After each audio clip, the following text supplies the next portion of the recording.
Bing bong.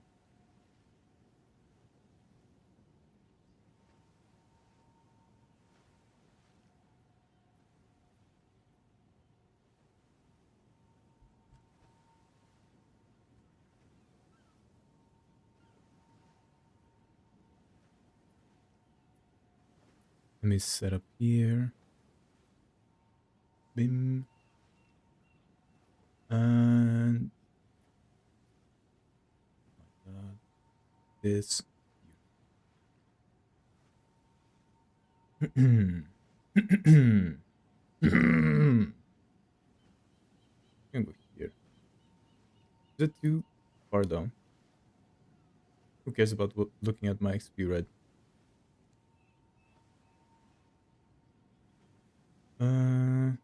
Go. Wait, where do I go now? Right. Like this. Yeah. Let's catch up on Iran news. You ran. 22. Yeah. This. What does it look like that? What the? Okay.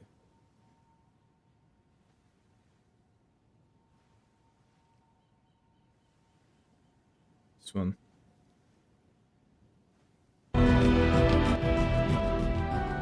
We're gonna be catching up a sale.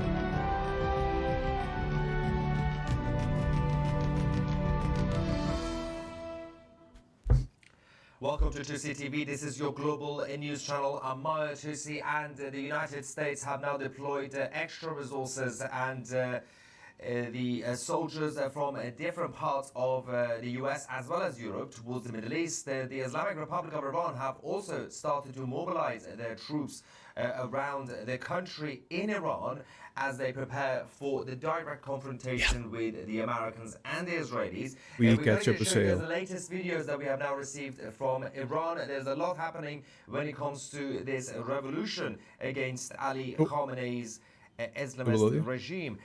Just a quick heads up, a few minutes before we came live, unfortunately I received some sad news from Iran. Should be good. I've received a phone call. Unfortunately, a family friend and 2 of his kids were murdered on the streets in Tehran for simply walking on the streets, for not even doing anything. And the regime are now asking for at least around £1,000 for their dead bodies each. The fuck? And this is why this fight, this war that is still ongoing, people know there is no turning back. Many lives have been lost, but you have to fight back. You have to continue this, and of course, things change. Now, the reality on the ground.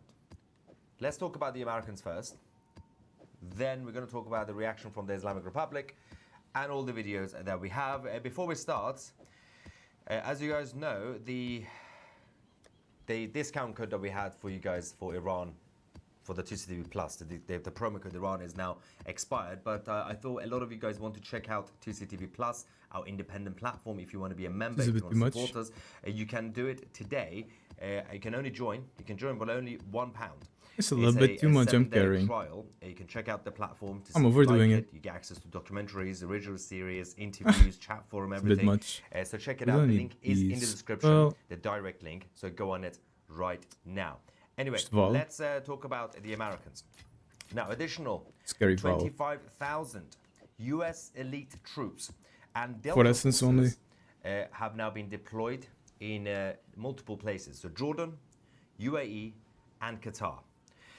Now, the interesting thing about this is that while some of the troops are actually being sent towards the bases in the Arab countries, they might not stay there. So as we wait for the arrival of USS Abraham Lincoln and other aircraft carriers, what we are expecting is some of these troops to then go on that and obviously regroup and then launch from there potentially. So 25,000 in addition to the existing ones that they have already deployed. So earlier on, a few hours ago, we got this confirmation, even on the flight radar, that 10 new refueling tankers had just left the United States. About 3 or 4 of them are heading towards Al Udeid, which is the airbase in Qatar. Oh man, the rest streaming of makes me like so much more. Landing in Europe temporarily. Now, the Wall Street Journal have also confirmed that both Patriot and the THAAD air defense systems are now being moved towards the Middle East. So when the US are increasing the defense capabilities, so obviously most of the stuff that the Americans are doing over the last week, it has been the offensive resources that they have in order to be able to potentially attack Iran. We get that. But they're also improving their existing defense systems against any potential attack by the IRGC on the US bases across the Middle East, and of course any attack on the state of Israel. The Israeli Defense Forces are now also saying that they are now fully prepared. Finally, they are ready. That even if the Islamic Republic launch hundreds and hundreds of ballistic missiles at the same time, yes, Israel will be damaged, but they are able to take it if it leads to the fall and the collapse of the Islamic regime in Tehran. Really? But the Iranian regime are not staying quiet either. They're also very busy. Ali Khamenei has now ordered all military commanders to return to duty within the next 48 hours. Bro, now, I keep it's on getting Wednesday above. today, Stop. 21st of January. And the next couple of days is going to be quite interesting because, as what we've been hearing over the last few weeks, some of the military commanders have gone AWOL. We don't know where they are. The regime don't know where they are. They're probably in hiding or whatever they're doing. They don't want to report back to duty. But now the IRGC's intelligence unit, they have to go and basically hunt them down. Intelligence? You got to come back to work. You got to get back because there is a war coming. So they've now reported that they have to. Nobody has any choice. You're going to have to go back to work. Otherwise, you're going to get executed. As we also reported yesterday, that they have started to execute some of their own people internally because there's a massive crack at the top of the regime. Now, in terms of the latest numbers on the US forces, apart from why do I keep on getting Shroudwalker? 25,000 extra troops. The Shroudwalker map? There's obviously a significant increase, as you can see, when it comes to the US Air Force refueling tankers movements. So you got the 13 KC-135Rs that are already in Qatar, in the at the Al Udeid Air Base. You got the 10 other ones that are on the way that we reported last night. They should be there, I think, or getting close. And 15 C-17 cargo flights as well, going to the Middle East. These are the Globemaster cargo flights. They have been pretty active over the last week or so, and more is to come. Of course, there will be more statements from the Department of War and Pete Hegseth, the Secretary of War. Having said that, one of the things to mention is what is going on the ground in Iran. Now, more videos are coming now. Again, because of the internet issues, the videos are delayed from yesterday, from a couple of days ago, from a few days ago. Received earlier this morning is haunting. Late last night, actually, we received this from before in Iran. What I'm about to show you is horrifying. Oh, God. It's a war zone that is technically a one-sided war zone because one side is fully equipped and armed. Watch this. Oh, no.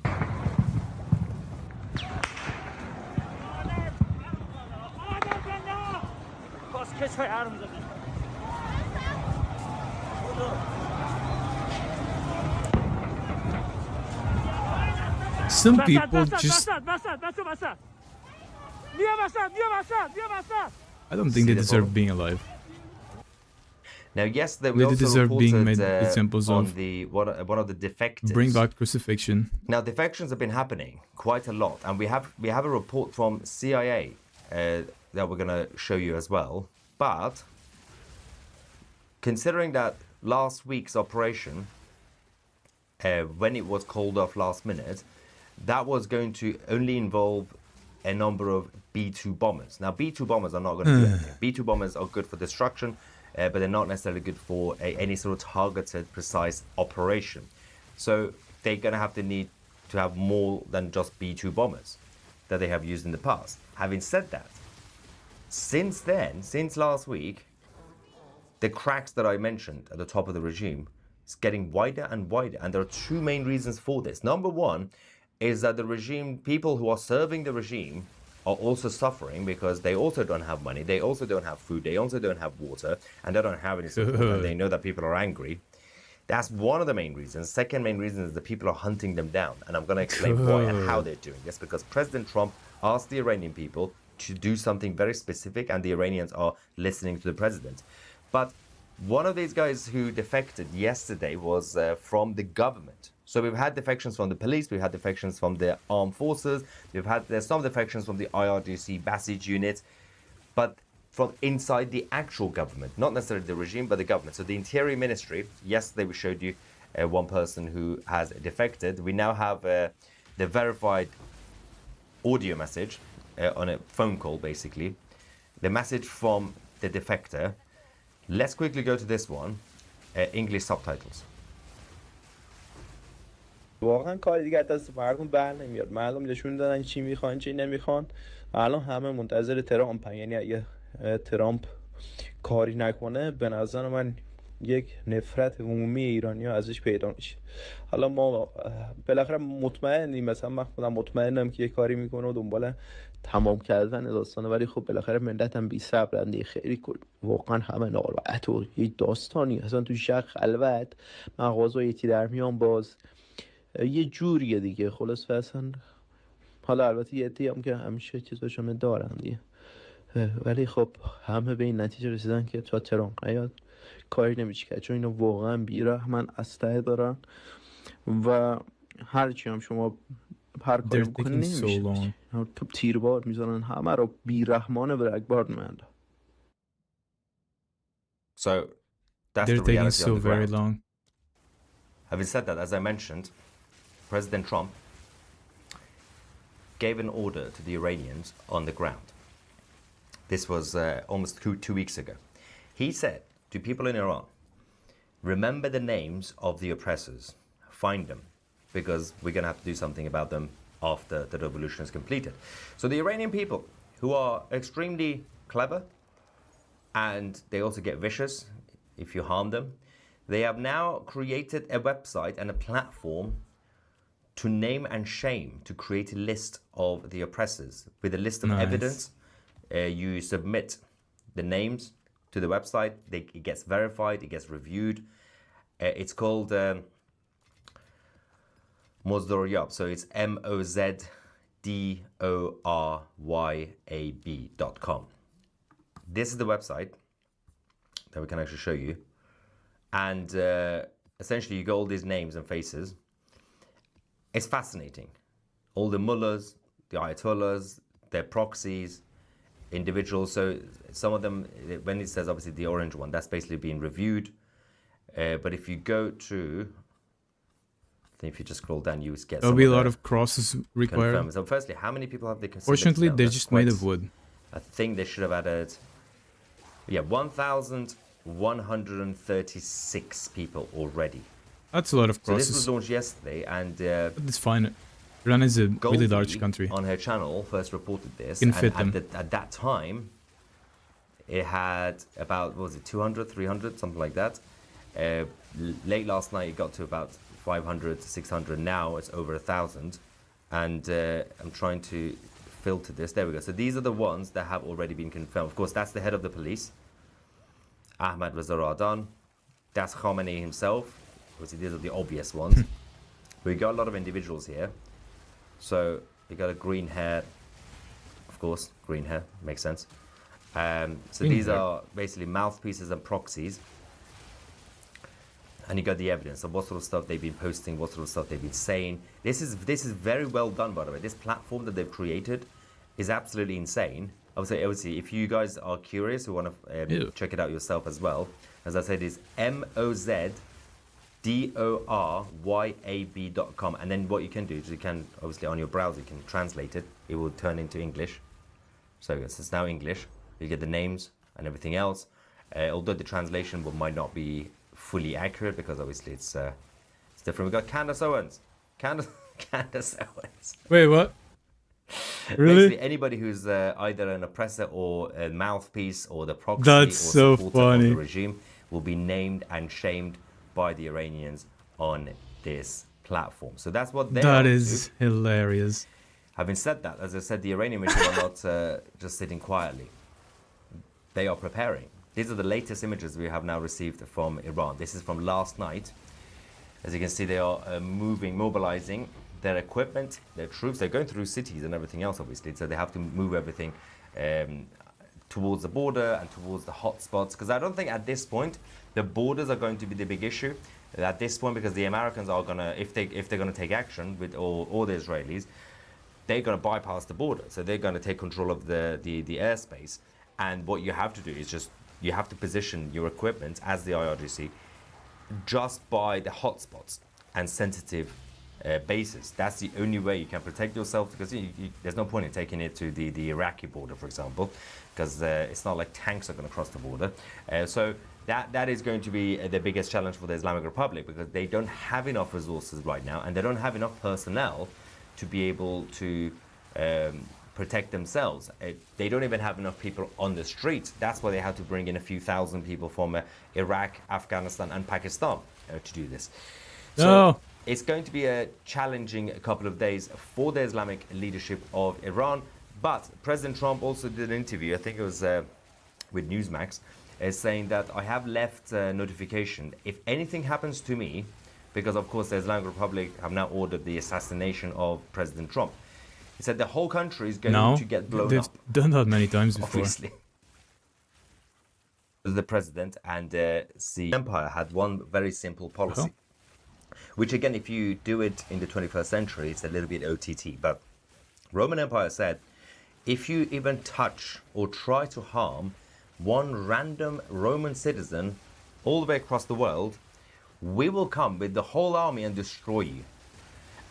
And it's a shame that we don't have, relatively to a point, that mentality when it comes to the European leadership. So the Islamic Republic, over the last few years, have kidnapped citizens from the United Kingdom, citizens from France and many other countries, and the leadership of the European governments didn't do anything about it. In fact, sometimes they basically paid the ransom money, sometimes they negotiated with the Iranian regime and say, oh, would you please release our citizens? Very weak. That's not really Very how you do pathetic. things, because you just encourage bad behavior, and they continue to do that. The Iranian regime had a policy, still has a policy, of always having a quota, a certain number of foreign nationals in prison.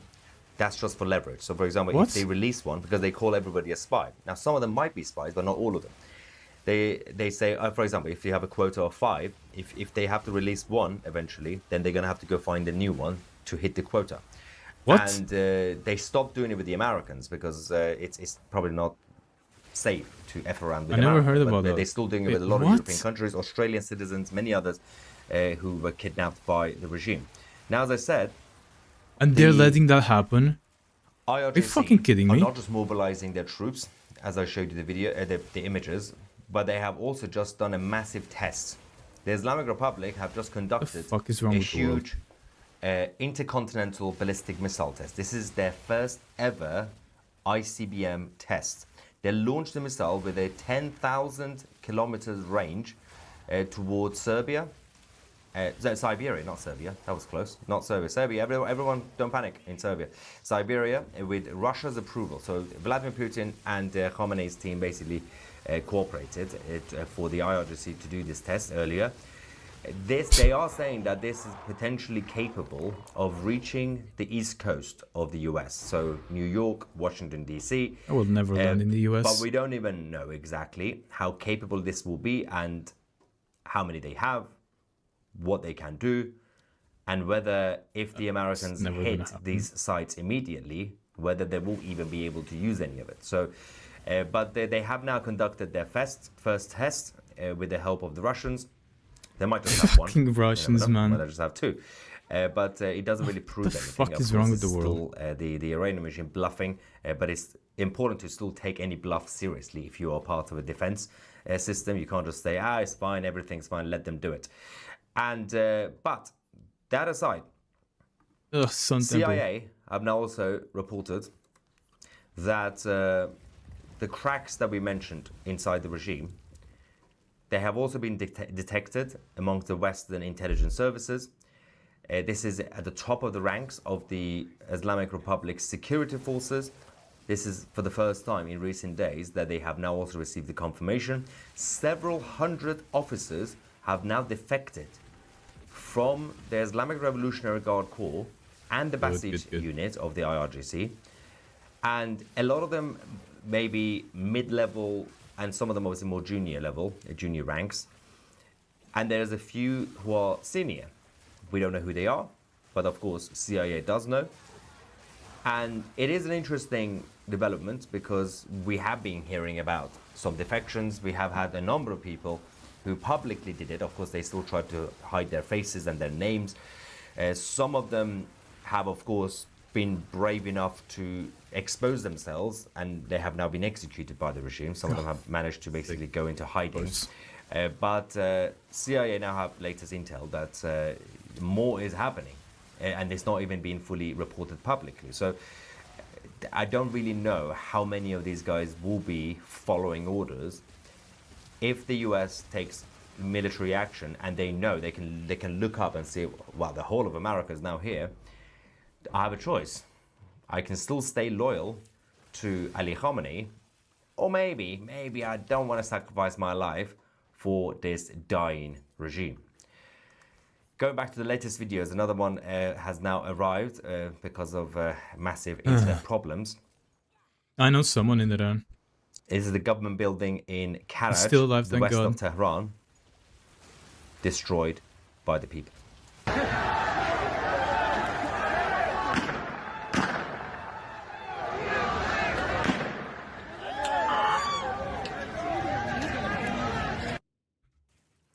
Insane scenes from the country. Now, the Israelis in Tel Aviv have now put up a new poster, a message to the president. Let's have a look. Yeah, Mr. President, finish the job. Now, that was where? There have now been, according to the US, there are daily conversations between President Trump and Prime Minister Netanyahu. Now, obviously, in terms of any incoming situation, whether it's the Islamic Republic try to do a preemptive attack or whatever, that is up to the Iranian regime. We know that. The Islamic Republic, if they want to go out with a bang, well, it's up to them. That will be interesting. But it's probably not worth it. And I'm directly talking to those who have to follow the orders. And that includes senior leaders of the IRGC, because the actual Islamic Revolutionary Guard Corps that runs the country, so it's not the government, it's not the army, it's the Islamic Revolutionary Guard Corps. It's basically a combination of paramilitary, official military, governance, constitution, the state, everything is the IRGC. And they directly take orders from Ali Khamenei, the supreme leader, not even the president, for example. Now, if these guys realize what is about to come, will they create a situation where before anything even happens, potentially any military action, that the top of the regime, the inner circle of the Ali Khamenei, would see that and decide, okay, maybe we should make a deal, exit plan or something like this. Now, my own instinct, again, I don't do predictions because you don't know exactly what's going to happen. My own instinct would say, based on President Trump's behavior, usually speaking, again, even though he's not predictable, is that we could have a scenario over the next few days where the whole of the US military is basically there, just outside the gate of Iran. And then President Trump will send Steve Witkoff to send a message to the leadership in Tehran.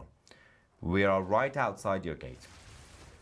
Would you like to make a deal? This is your final chance to surrender, to have an exit plan. Would you like to give up power? And because we can't really have a surprise attack anymore, there's nothing surprising about the US military slowly building up and mobilizing for like 2 weeks, for like a week or so. Well, you can't really surprise anybody. Everyone can see what's going on right now.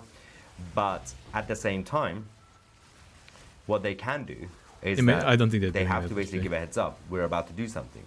So I do see a scenario where the US, just before they take any potential action, they would say, yeah, we're about to come. Do you have anything to say, Khomeini? But there is a risk with that, because if the Islamic Republic knows that we can potentially surprise the enemy, that's what they would say, they might do a preemptive attack on Israel right there, right? They might. But the Israelis are saying, it's fine, we can take it. I wonder what that Ivan means. says, looks like an invasion force. But that's Guess they're ready for all the missiles. We don't know the strategy, but with the numbers they're taking the US to deploying to the Middle East, obviously also going to be involved in that. It's not just going to be a few airstrikes. Again, just because they're deploying something doesn't mean they will be using everything, but you don't know. PC says, Maya, I'm so sorry for your loss. As we Jews say, may their memories be a blessing. Thank you. By the way, this sign, they also use the same during the 12-day war in June 2025. So they were like, well, let's just bring the same thing. Let's just use the same thing, send a message. Because I think there's an appetite right now across the Middle East. That includes the Arab countries, quietly, especially Saudi Arabia, that they see that it's in their interest, because they know that the regional instability is still going to affect the oil prices and everything else in general. It is now in the interest of Saudi Arabia to see the regime falls, but they don't want to take any responsibility. So they will publicly have to condemn anything that happens, but obviously they will be quietly celebrating behind closed doors, especially MBS. Oh, so I just missed the... Oh yeah, saw that. Get 2C Plus. I have it and highly recommend it. 2C's hair looks great in all the videos I've seen so far. Brilliant. I love that. Yes, you can join 2C Plus for only... She's going to be reading £1, or I think that will be like $1.50, something like that, right? $1.30 exchange rate. Yeah, the direct link is in the description. If you want to check out the website, our independent platform, you get access to everything that we have, and of course that's the best way to support their channel. It's a 7-day trial for £1, and you can obviously see if you like it, if you want to stay or not. Is it going to be boots on the ground if Artesh doesn't join the people once the US hits the IRGC? How can Iran get freedom? Why did you post about the 23rd of Jan on X? The 23rd of Jan is Friday, 2 days from now. We know, everybody knows what's happening on that day. Or although it could be tomorrow, or it could be Saturday. But that's USS Abraham Lincoln when it is supposed to be arriving. But it really depends on arriving where. Because the 23rd of January, Friday, the date, which was known since last week, was the expectation that the USS Abraham Lincoln as an aircraft carrier would get to the Persian Gulf. It's not going to get right next door to Iran, because that would just be a massive target for the Iranian regime. So it's still most likely they will be away from the Sea of Oman, basically. And but yeah, we'll have to wait. So it might be tomorrow, it might be the next day, but you don't necessarily need, if the US... Firstly, if the US are putting boots on the ground, which I still highly doubt that, unless they have a very specific operation that they have to do to basically capture someone like Khomeini. If the US are putting boots on the ground, you don't really need the military to join anybody. It's pointless at that point. If the Artesh or the army of Iran, whether they join the people on the streets or not, it's over. Without boots on the ground, how did the Iranians take over? They have no weapons. Pack your bags, go to Moscow. Even if you bomb everything. Hard kept like Corbyn, Greta Galloway, silent on Iran. Left, hard left. You're asking me why the supporters of the Islamic Republic are not criticizing the Islamic Republic? I mean, what? Huh? Why would they criticize the team they support? That makes no sense. Of course that's not going to happen. The supporters of the regime are loyal to the regime, outside of Iran, obviously. So they will always do this. Okay. Ivan says, is tuk-tuk on the site. Tucker Carlson, I'm pretty sure he is. I'll double check. But I do have a very, very important update for you guys. This is the most insane situation that we're dealing with. Let me just get this ready. Speaking of Tucker Carlson, craziness is happening. Absolute insanity. So, first reported by our news team on 2c.tv, our website. This is the craziest thing. And I had to double check this, and I had to actually watch it myself to believe what I was hearing. Tucker Carlson has lost his mind. Well, I didn't think he had it any, but so according to our 2C news team, you can go on 2c.tv and you can click on news. That's the wrong one. There we go. News posts. You go on news posts, you get access to all our news. Look at this. Reported by 2CTV. Tucker Carlson now says that nuclear-armed Iran, as in the Islamic Republic, will benefit the world. Yeah, this is not a parody. Huh? Tucker Carlson has argued that a nuclear-armed Iran could potentially stabilize the Middle East rather than trigger war. Carlson said history shows Iran is unlikely to launch a nuclear attack, calling such a move suicidal. He noted that no country labeled a part of the so-called axis of evil has ever used nuclear weapons, adding the United States remains the only... You do realize why, you absolute idiot? No country has used it since literally the creation of the deterrent, because it's a deterrent. Literally since the days of Hiroshima, the whole point was both sides will have it. That's why they're not using it. You see the problem? I wonder how much money he got from the Muslims. I mean, this is not really that difficult to understand. Must have been a lot. But Tucker Carlson was the same guy who was criticizing Maybe America a billionaire for now. having Who knows? nuclear, or Israel to have nuclear, because they said, well, we don't trust these people. Like, he doesn't trust America or Israel to have nuclear, right? Because apparently that won't be suicidal. But the Islamic Republic, you can trust them, because of course, why would they use it? It would be suicidal. He also says, Carlson pointed to North Korea, claiming that its nuclearization stabilized the Korean peninsula by deterring intervention. You do realize what that's actually done is harmed millions of people in North Korea who continue to be oppressed, continue to get tortured by the dictators who are friends with Tucker Carlson. That's what it's done.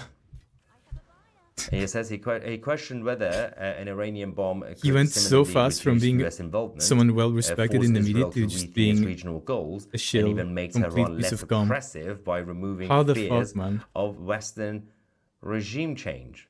So he's advocating for the Islamic Republic to have nuclear because they will be using it for tactical reasons, just deterrence, and they would be able to reduce the American influence in the region.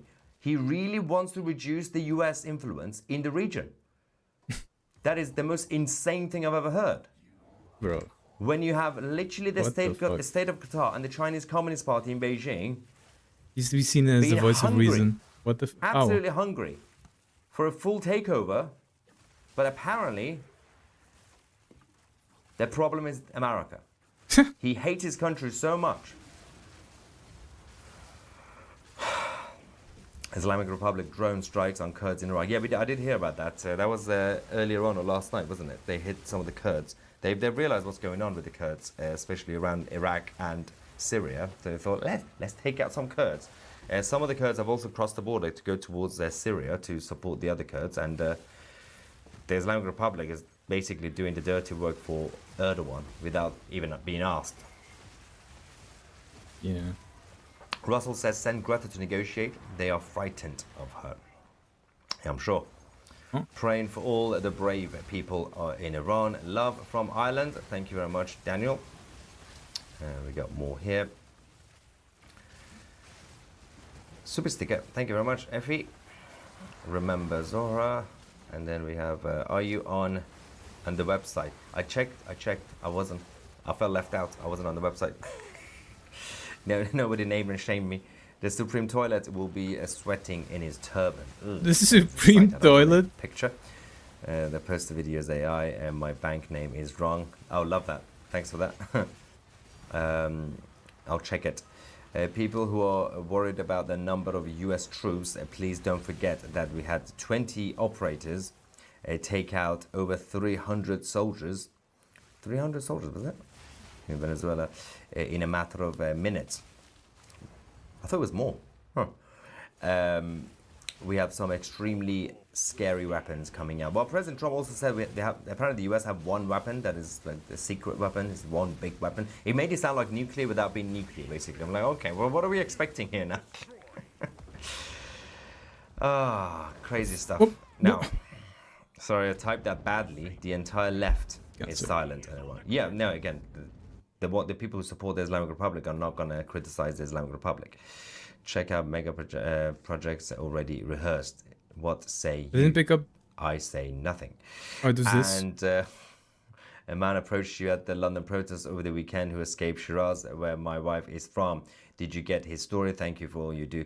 No, unfortunately, I didn't get hold of him afterwards. I did say, come and find me after the live stream, and I did ask our team to try and get hold of him, to basically ask around people. We're probably going to bump into him in the next few days. There's going to be another rally. Could Artesh fight to keep the regime? They are fond. Why would the military? People keep saying Artesh. By the way, Artesh is the military, is the army. It's not called Artesh, by the way, for the record. That's just the translation in Persian. It's called. It's like it's the opposite of, you know, when people say naan bread, like Indian naan bread. Naan means bread, so they're saying bread. I want bread. Bread. But no, so the military are not going to defend the regime. Why on earth would they do that? You're such a strong man. You give me so much strength to keep fighting for my Iranian friends and family, no matter what and who it costs me. I hope you know the difference you are making. I appreciate the support. Thank you very much. Of course, I'm just doing my job. It's a good map. We will continue to do this. Between the US and Israel, why can't the IRGCs be located and dealt with? That's what they're doing now. That's literally the whole operation, the build-up over the last week. Obviously, until they actually take action, it hasn't happened yet, but the build-up is for that. Also, the Islamic Republic have insane tunnel networks. Their bunkers are not basic bunkers. It's not like Saddam Hussein. Saddam Hussein was an idiot. He was hiding in a hole. What was he thinking? Learn from Hamas in Gaza. And that's why it was difficult for Israel to take out Yahya Sinwar. It took Israel 2 years, less than 2 years, to eventually find Yahya Sinwar in Gaza. And Gaza, as you know, is smaller than my living room. Imagine Iran, the size of Iran and the size of the bunkers and the underground tunnels that they have.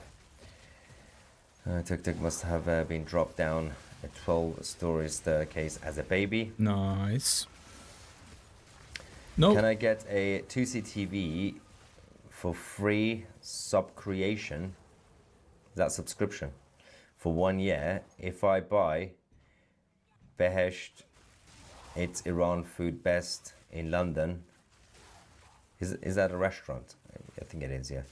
Also, why you are not in Iran, protect against IRGC, be man, fight, but you are women, complaint, cry against IRGC. That is not English.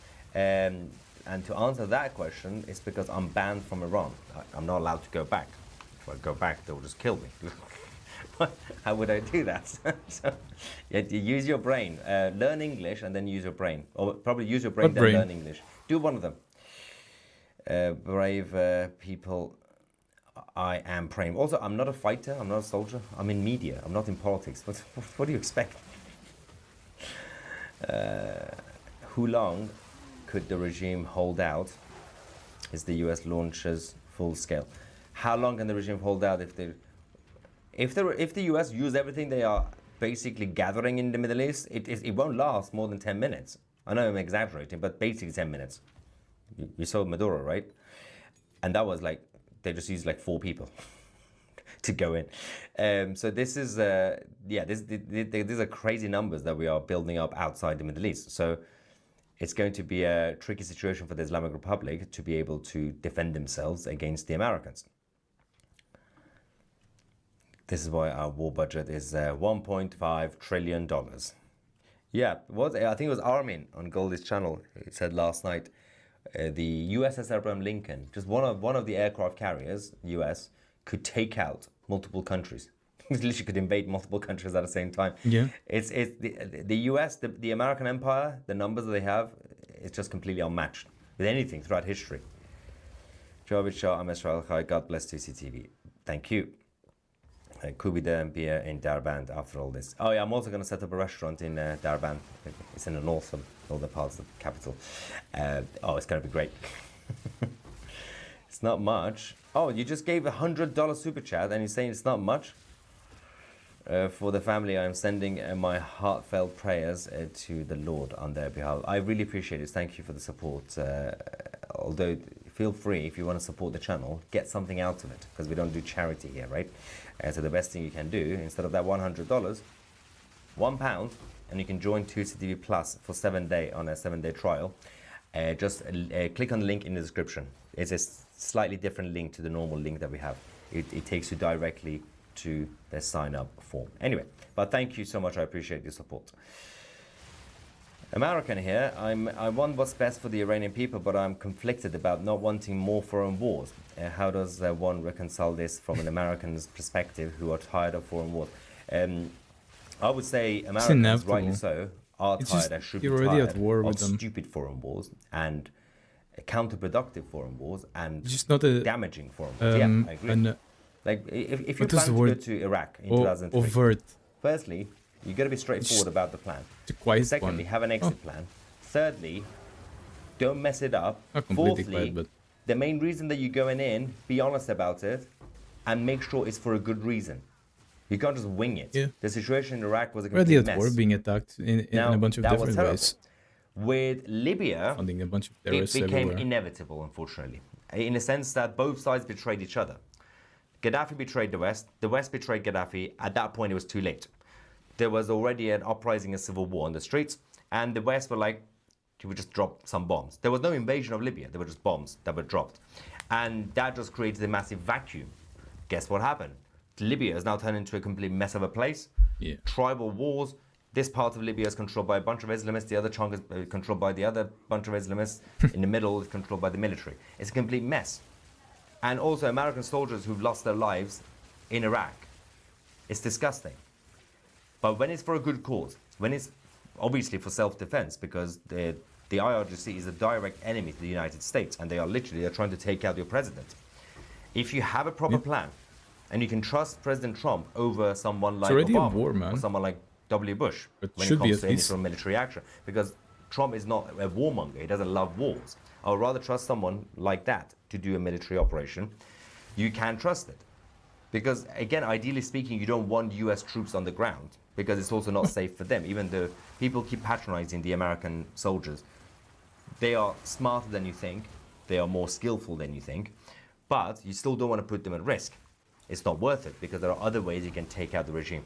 You shouldn't be 100% always pro-wars, and you shouldn't be 100% against any war, because then you die. Because you say, oh, the enemy is coming. Well, I said I don't like wars. Oh, you died.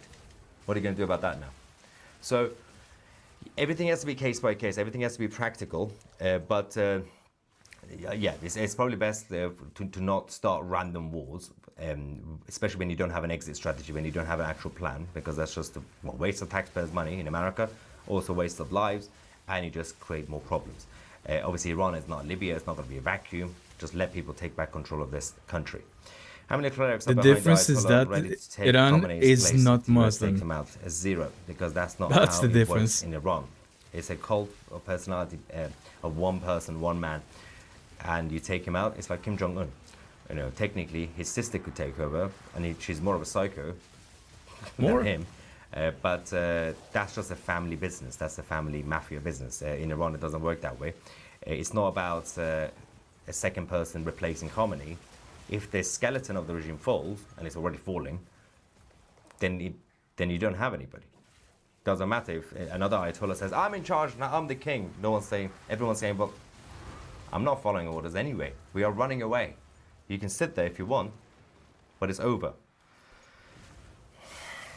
It's like a king. You take out the king, there's not going to be a second king.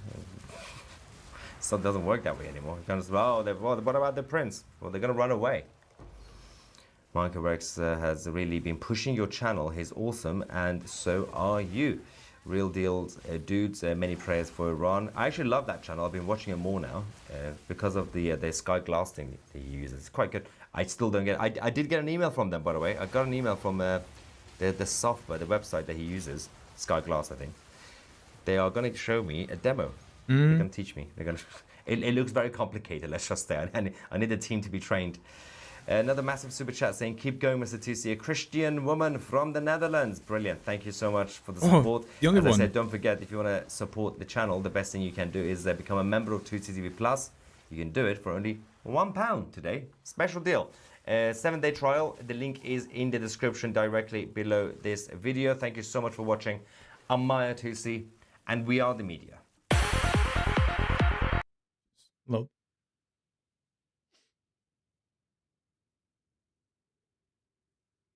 There's this Trump wins over Greenland. Is that true? NATO to negotiate. Denmark furious. Wait, UK elections cancelled again? Anyway, let's see about Iran.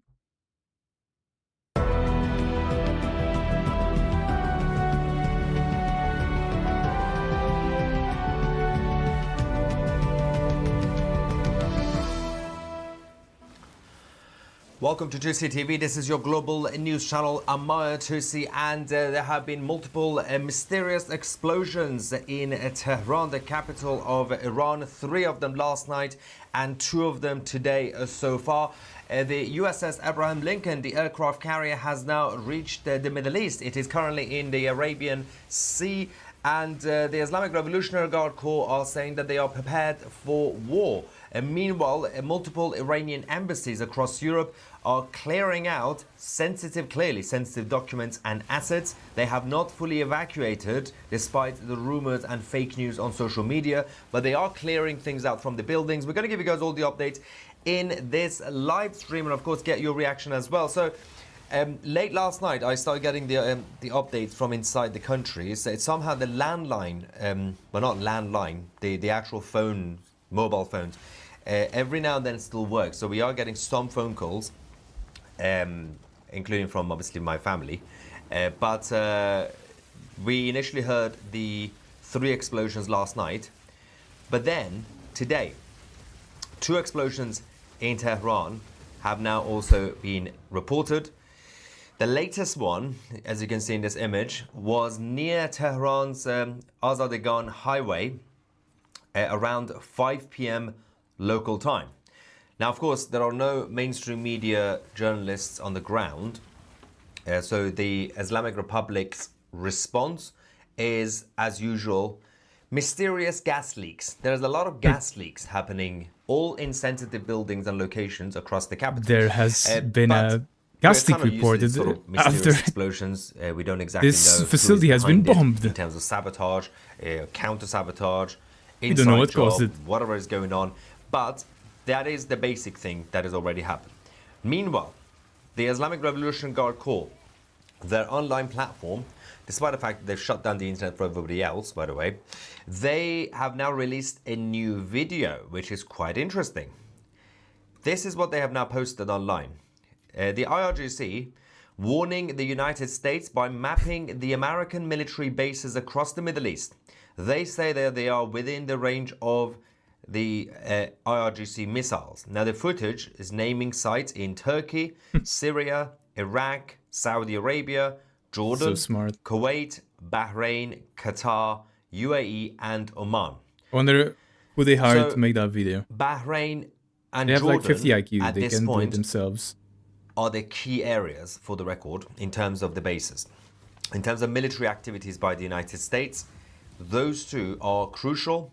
Qatar, we have had a number of US planes obviously landing in Qatar. They're just going to shoot missiles over other countries. A lot of the tankers have also taken off already anyway. They just fly around the Middle East. But this is nothing new in terms of the the intimidation coming from the IRGC. It's very childish. It's very obvious. It's just basically listing in the names of all the countries that the US have bases in. I'm like, well, that's not really a surprise. It's not really even specific about which sort of bases, but it's supposed to be scary. That's the point of it. Are you scared? Hey, Are you hey, enemy. We know where your publicly available this is bases nothing, absolutely nothing. are everywhere. Also, they can do slightly better with their graphics, but clearly they don't have enough time right now. They are want to hear something scary? All over the place. Meanwhile, we know how to use USS Google. Abraham Lincoln, the aircraft carrier, has now reached the Arabian Sea. So it can stay. By the way, this thing is so self-sufficient. It can stay at sea for over 20 years. 20 without refueling. 20 it's years. The most insane thing ever. And a defense official from the United States has said that the destroyer USS Roosevelt has also moved into the eastern Mediterranean. 20 years. USS Abraham Lincoln, obviously from the Indian Ocean, entering the Arabian Sea. And I don't think it has to get even close to the Persian Gulf, by the way, for it to be active or operate if they decide to do it. Now, dozens of F-15 fighter jets, which are obviously designed to target ground positions, are also in western Jordan. Now, towards the eastern parts of the Middle East, the Abraham Lincoln will be operating, if they choose to do stealth attack capabilities, so F-35s. In addition, many other vessels will accompany the major aircraft carrier as well. Towards the southern parts of the region, there is increased movement in terms of the transport aircraft, which I will show you because we have access to the flight radar and the live map. So transport aircraft and equipment from the Diego Garcia base, which is also in the Indian Ocean.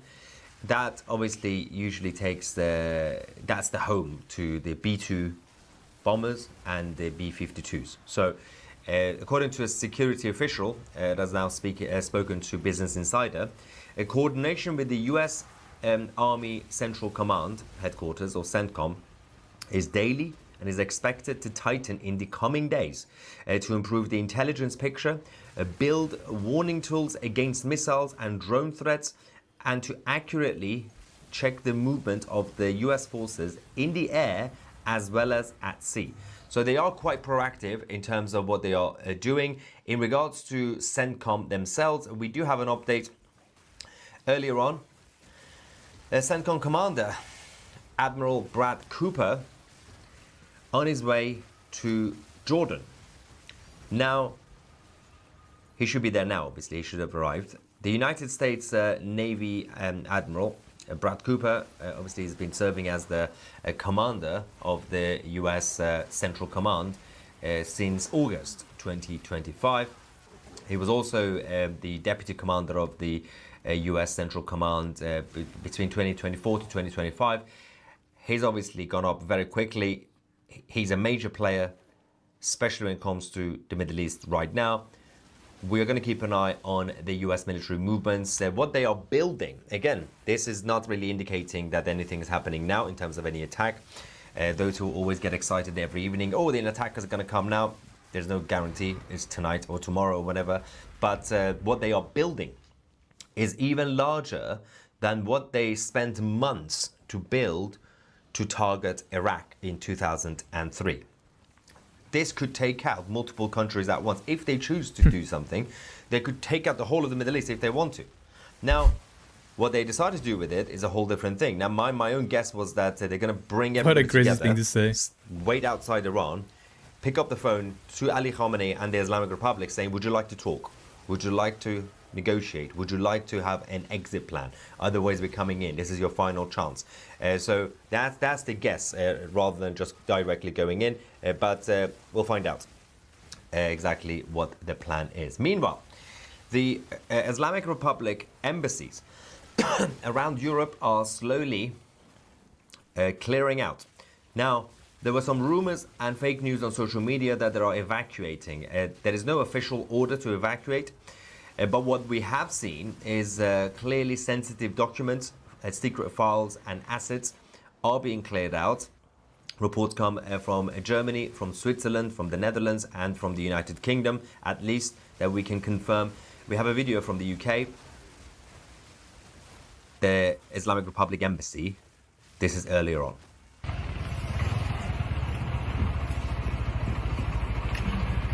So this was the video where people thought that this was an official evacuation. But what we ended up seeing, because there were people outside filming, we also had the police, the police in the UK. The Iranian goes, I'm recording, and the police say, yeah, so am I. So I'm going to show you the next clip, because that shows the sort of stuff. This is what we have. I'll translate. You can see shredded papers, raw shredded.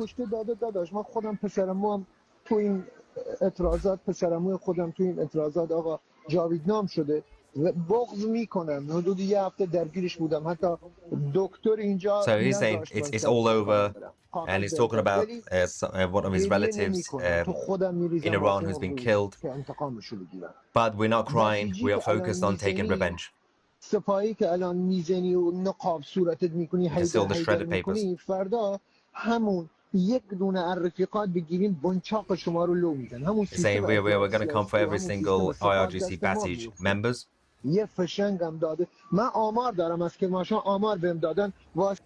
Yeah, we're saying we have information from inside the country. So they were basically clearing out certain things. Now obviously a lot of the documents have already been shredded, and this is happening in multiple countries in Europe, and there is a reason, educated guess, because of the next update I'm going to give you in a couple of minutes about what the European Union are doing, and the European Parliament finally stepping up. But now, in terms of the European side, one of the reasons that you are seeing multiple embassies across Europe starting to clear things out and shred their papers is because there was a resolution in the European Parliament, 562 votes, only 9 voted against, and 57 abstained in favor of the resolution against the Islamic Republic. So this basically is a move to support the Iranian opposition, to push the European Council to designate the IRGC as a terrorist organization, and to put extra sanctions on key players inside the Islamic regime in Iran. Now, there was a conversation in the European Parliament as well. Did have happened way there was an ago. amendment to vote to basically call for the Crown Prince Reza Pahlavi to address the European Parliament. That was rejected. 132 votes in favor, 382 votes against, 96 abstaining. The reason for that is because officially the Europeans say, well, we can support the Iranian people, we can attack the IRGC, but we can't really pick sides because that's political. So picking the Crown Prince's side, that's who political. is the They're official politicians. opposition leader, is apparently political. The main reason for this is because the European Parliament is still full of left-wingers, and the left-wingers have been infiltrated by the MEK, the Mujahideen, who are the Marxist Islamic terrorist group, who call themselves the opposition in Iran, but they're a small group. Nobody cares about them. They are not relevant. They're not even a threat. They're not even dangerous anymore. And they're just a cult with a lot of money who've been going around buying politicians out and bribing them and blackmailing and all the dirty tactics they've been using. Rudy Giuliani, Mike Pompeo, many others who have surrendered to this group. But the left group of the European Parliament also added extra amendments. So we had one that called, this is weird, so it's called for the EU to exert diplomatic pressure on the US and Israel to refrain from issuing or supporting military threats against the Islamic Republic. So this is the left-wingers in the European Parliament fighting against US-Israel take military action. That failed. They also had an amendment to lift sanctions on the Islamic Republic, the left-wing MEPs. They failed.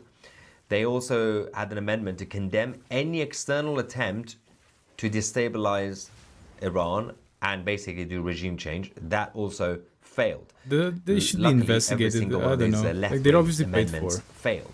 This is one of the reasons that the No one political believes this left, shit for as real. just left-wing ideologies in No general, one. this is no longer about They're debates obviously about paid for. high taxes or low taxes. They are a danger to humanity. The left is a danger to humanity, and they once again proved that they are monsters. They brainwash ordinary people, saying left-wing means being compassionate. You care. They don't care. They are monsters. They always do the same things. Vicious, anti-human monsters. The Islamic Revolutionary Guard, speaking of monsters, have also reacted.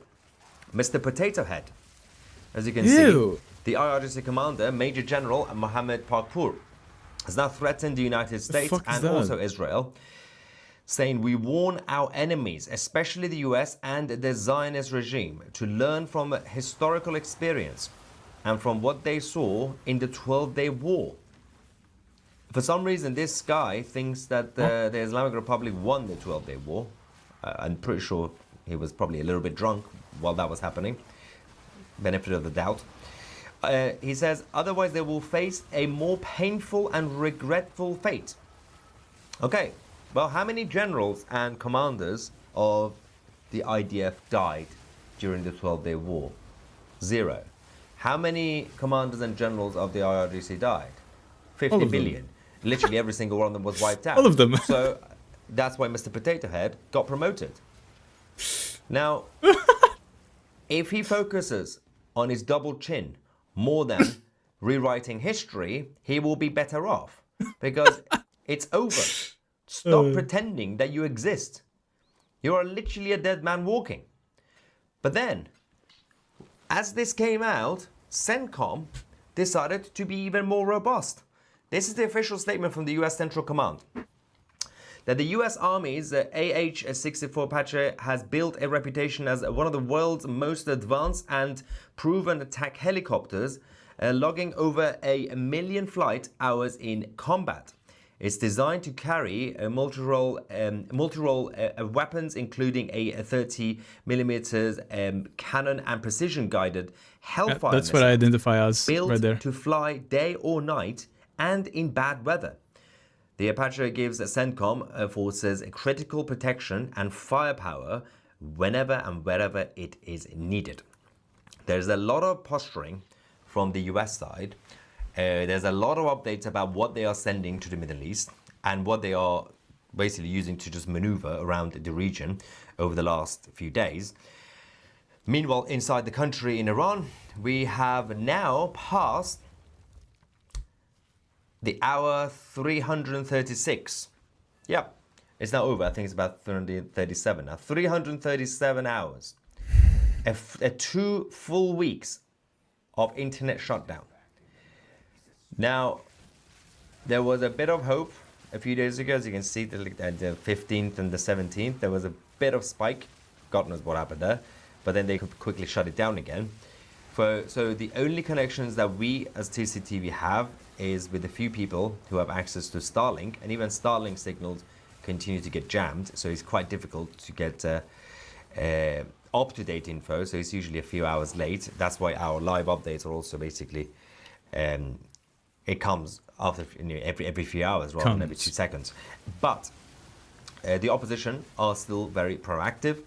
Defections continue, and the regime have started to execute their own people who are defecting, but they're not doing it publicly because you're just giving more ammo to the United States to act quicker. The opposition and the Crown Prince has just met with Maria Machado. Yes, Maria Corina Machado, the leader of the opposition in Venezuela.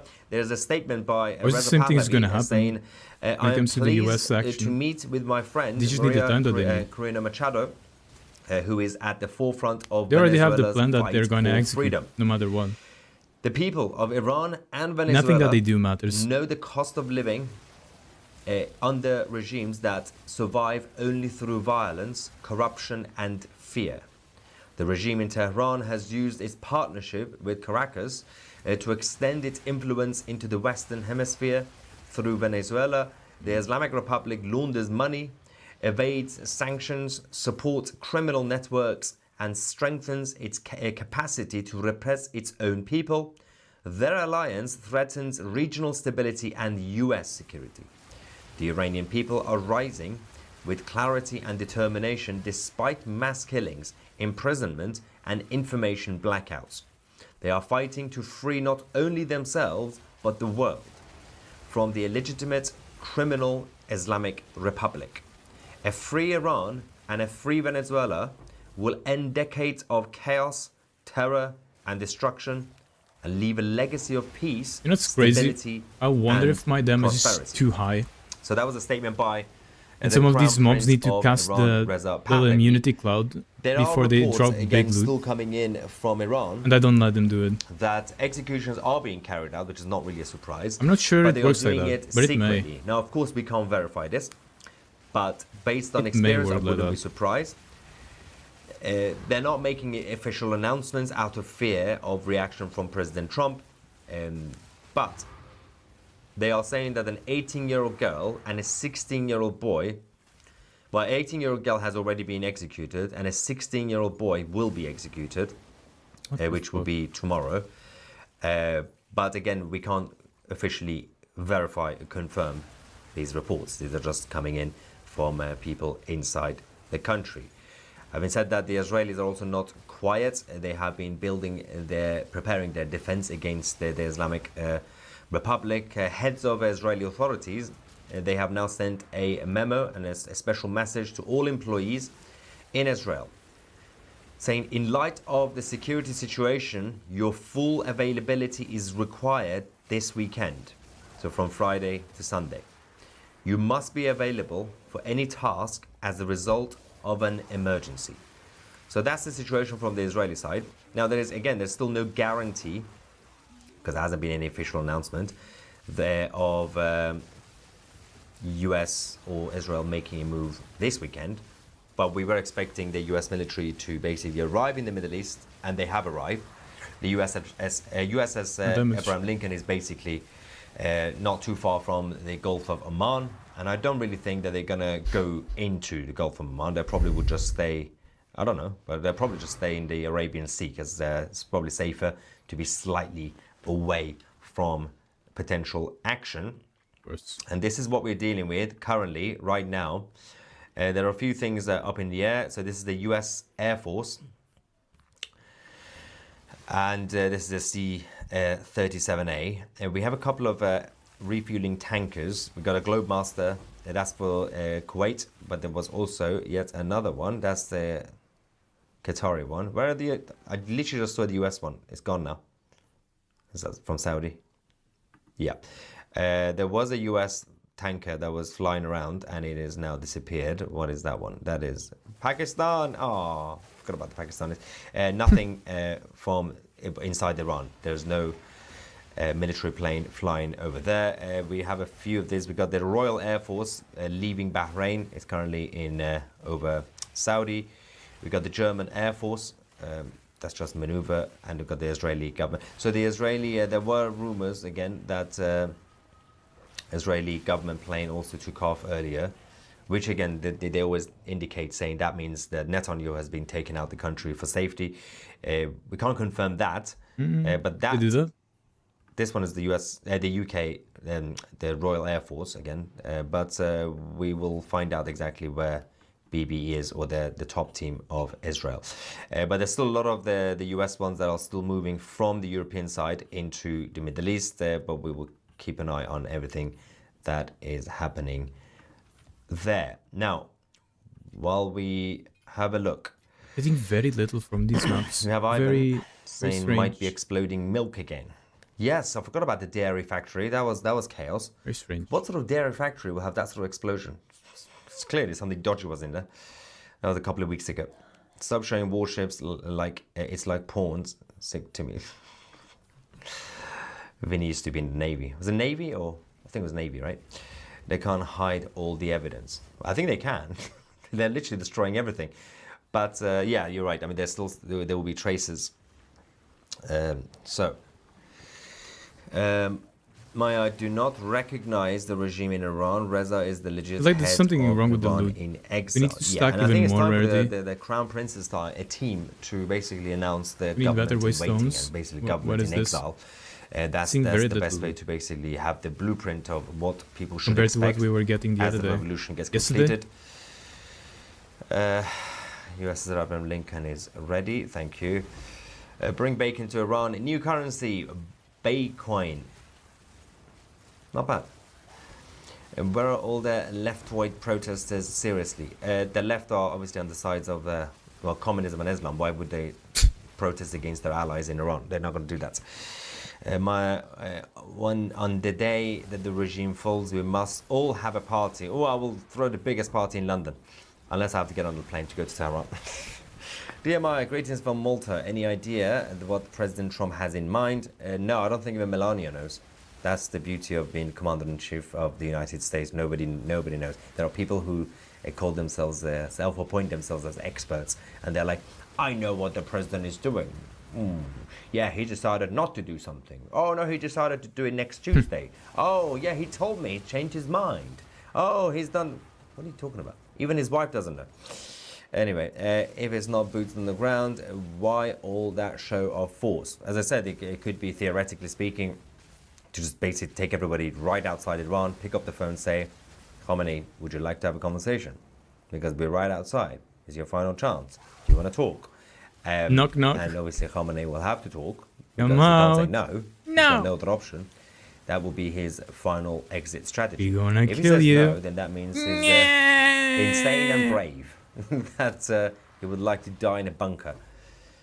Petition to make a official 2C TV outro as I am Maya 2C. We may not agree on everything, but we are their media. That's so annoying.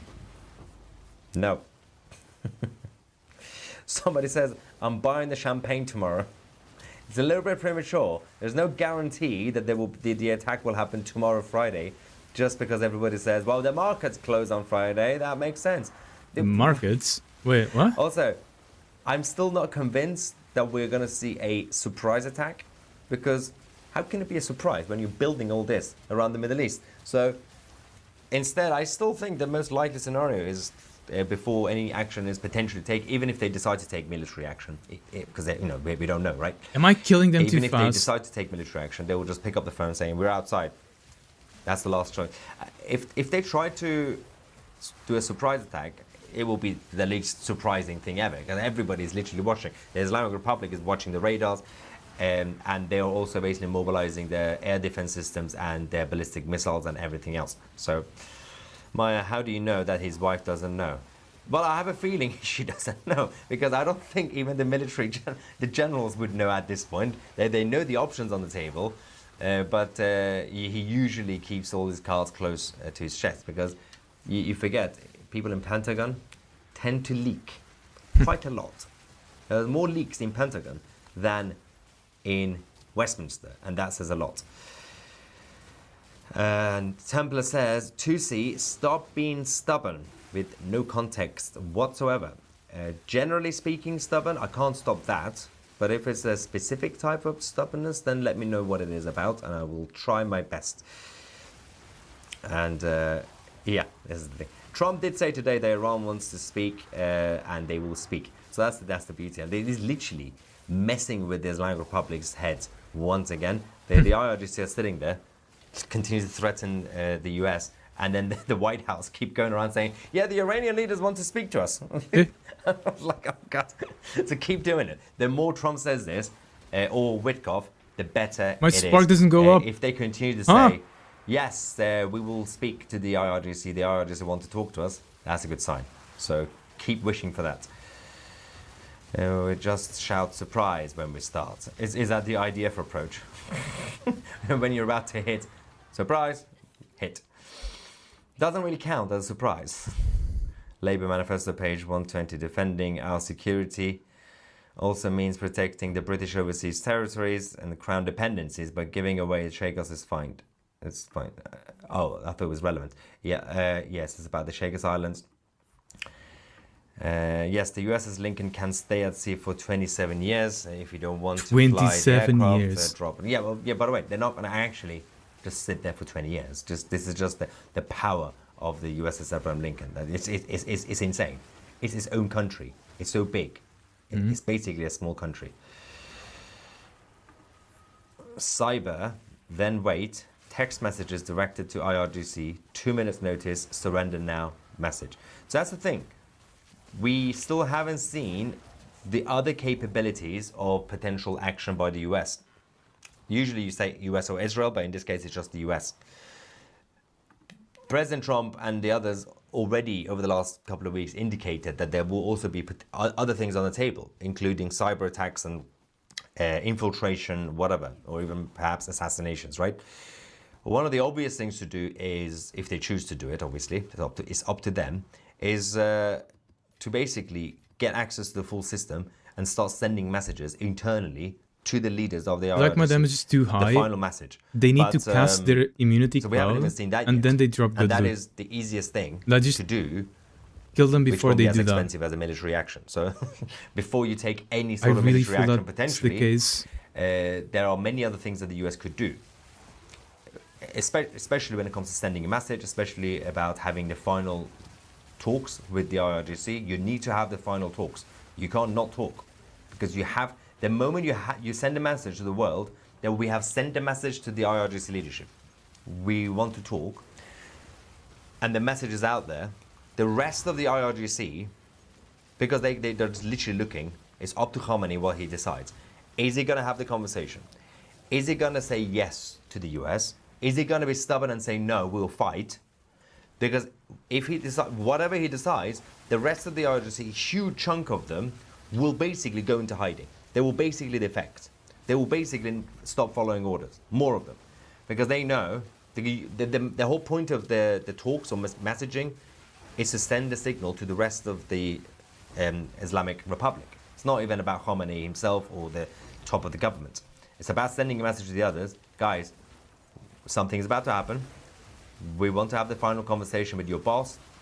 And he's either not talking, or he's begging for help, or he is being stubborn. So that's the point of saying we want to talk. Rarity. But obviously, we'll find out what the tactic is going to be before any sort of military action potentially taken, even if they decide to do it.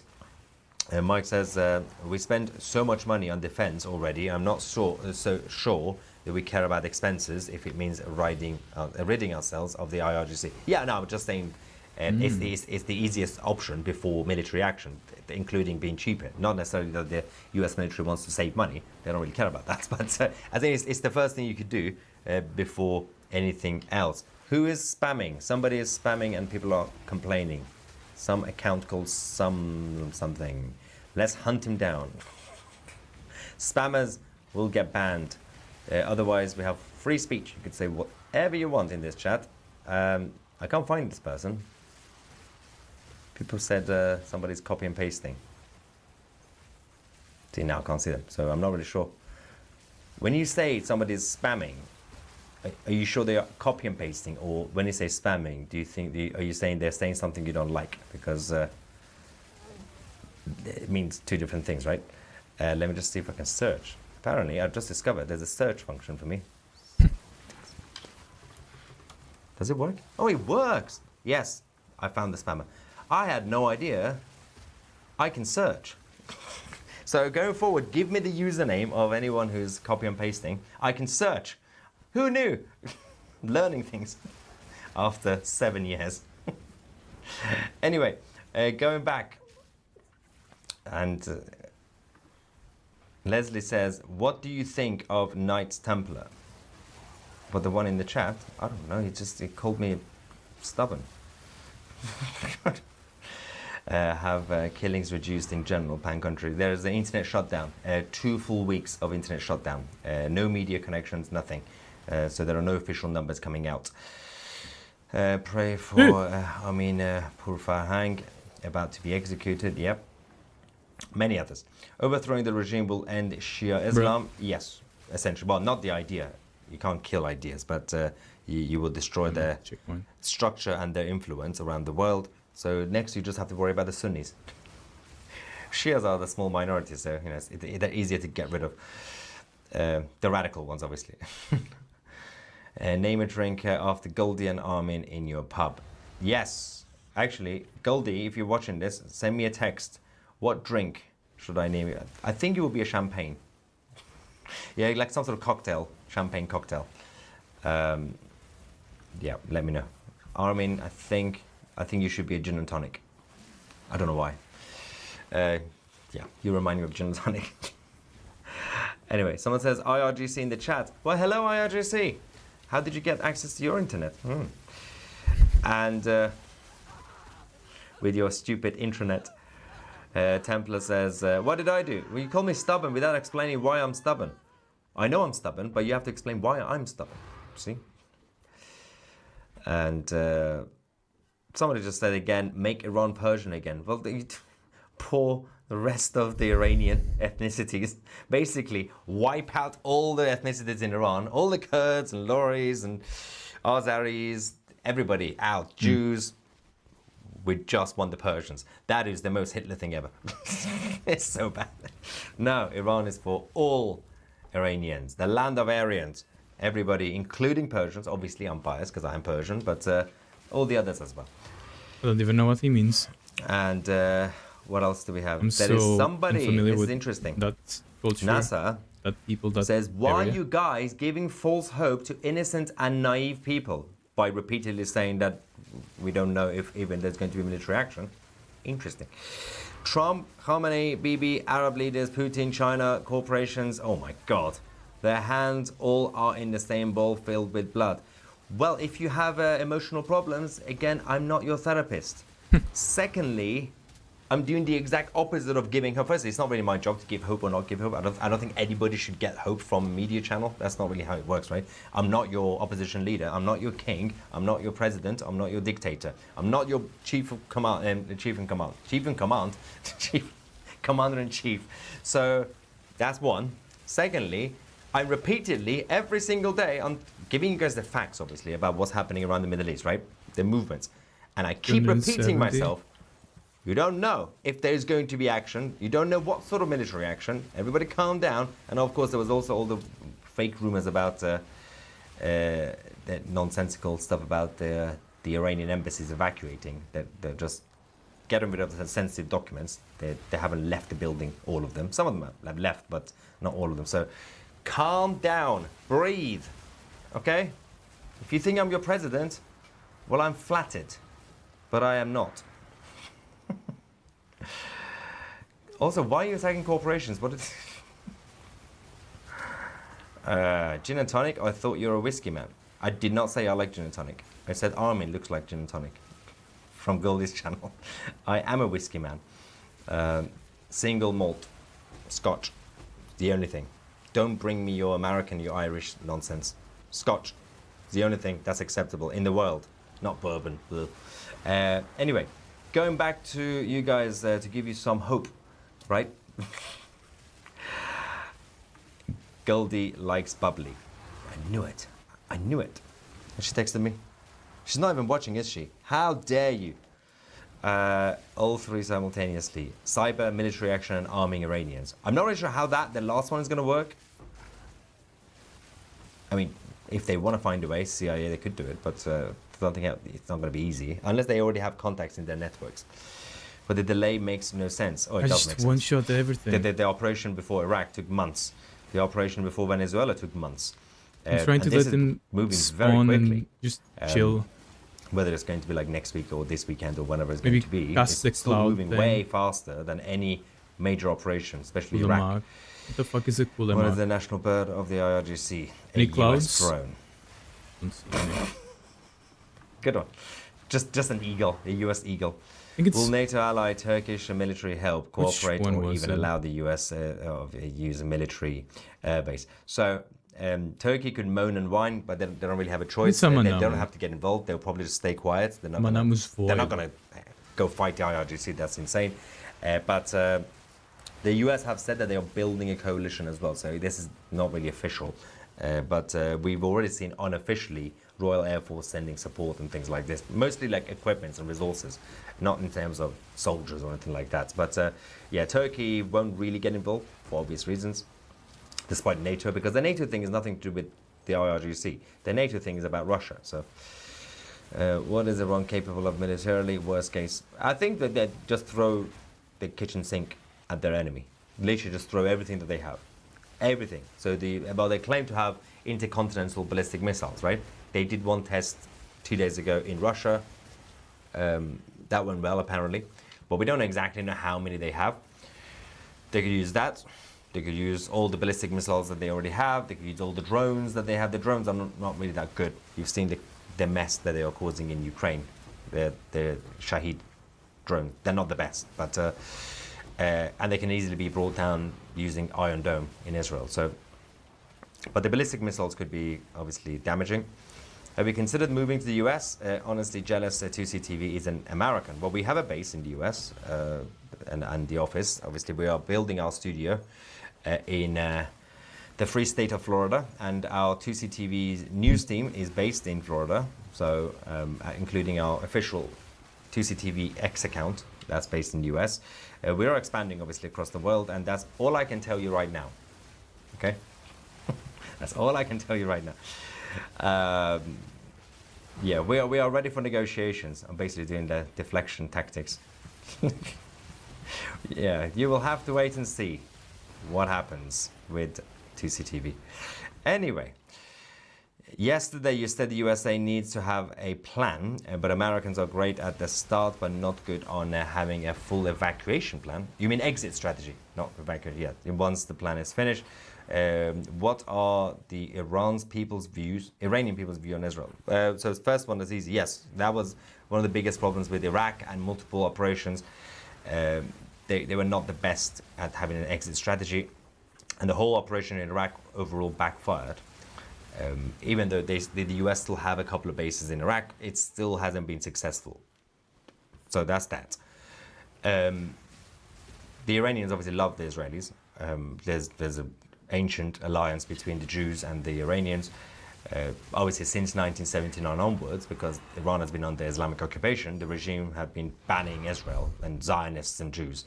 But Iranians and Jews are friends, so that's always the case anyway. That doesn't change since the days of Cyrus the Great. Javid Shah says, Pee-wee. Ali Khamenei there's a bunch of Iranians that really about give up love Cyrus. And, wait, was I doing if you meant what no what you delirium? meant. Bro. Armin, how come no one has pointed out the fact that you look like Ralph Macchio? They used to say it a lot. So previously I was called Ed Miliband. He's the Labour politician in Britain. Then Ralph Macchio. When I was younger, I was a young Al Pacino, but that was before the stubble. And now they call me the son of the Crown Prince. Not really sure how. We don't really look alike, but that video with Arab people coming out of the embassy belongs to last year. Oh, thank you. Thanks for the clarification. So that's the problem with all the nonsense coming out at the same time. So the third video we showed you of the embassy, obviously the not evacuations, because they were not evacuating, they were clearing out their sensitive documents. The third one was not today. So thank you for clarifying. Apologies. This is a correction. And we will fix that later as well. Thank you so much. Can you update where the US has operations? Well, active operations, that's going to be a long video to do. But we gave you an update on where they are today and what they have been doing. So if you want to go back to the beginning of the live stream, that will be good. Next to CTV News, Florida man jumps in a what? I don't know what that is. Anyway, okay, so we'll keep you guys posted on everything that's happening in terms of military movements. If you would like to support the channel, make sure to become a member of 2CTV Plus for only £1 on a 7-day trial. You can find the direct link in the description under the video right now. Thank you so much for watching. I'm Maya Tusi, and we are the media.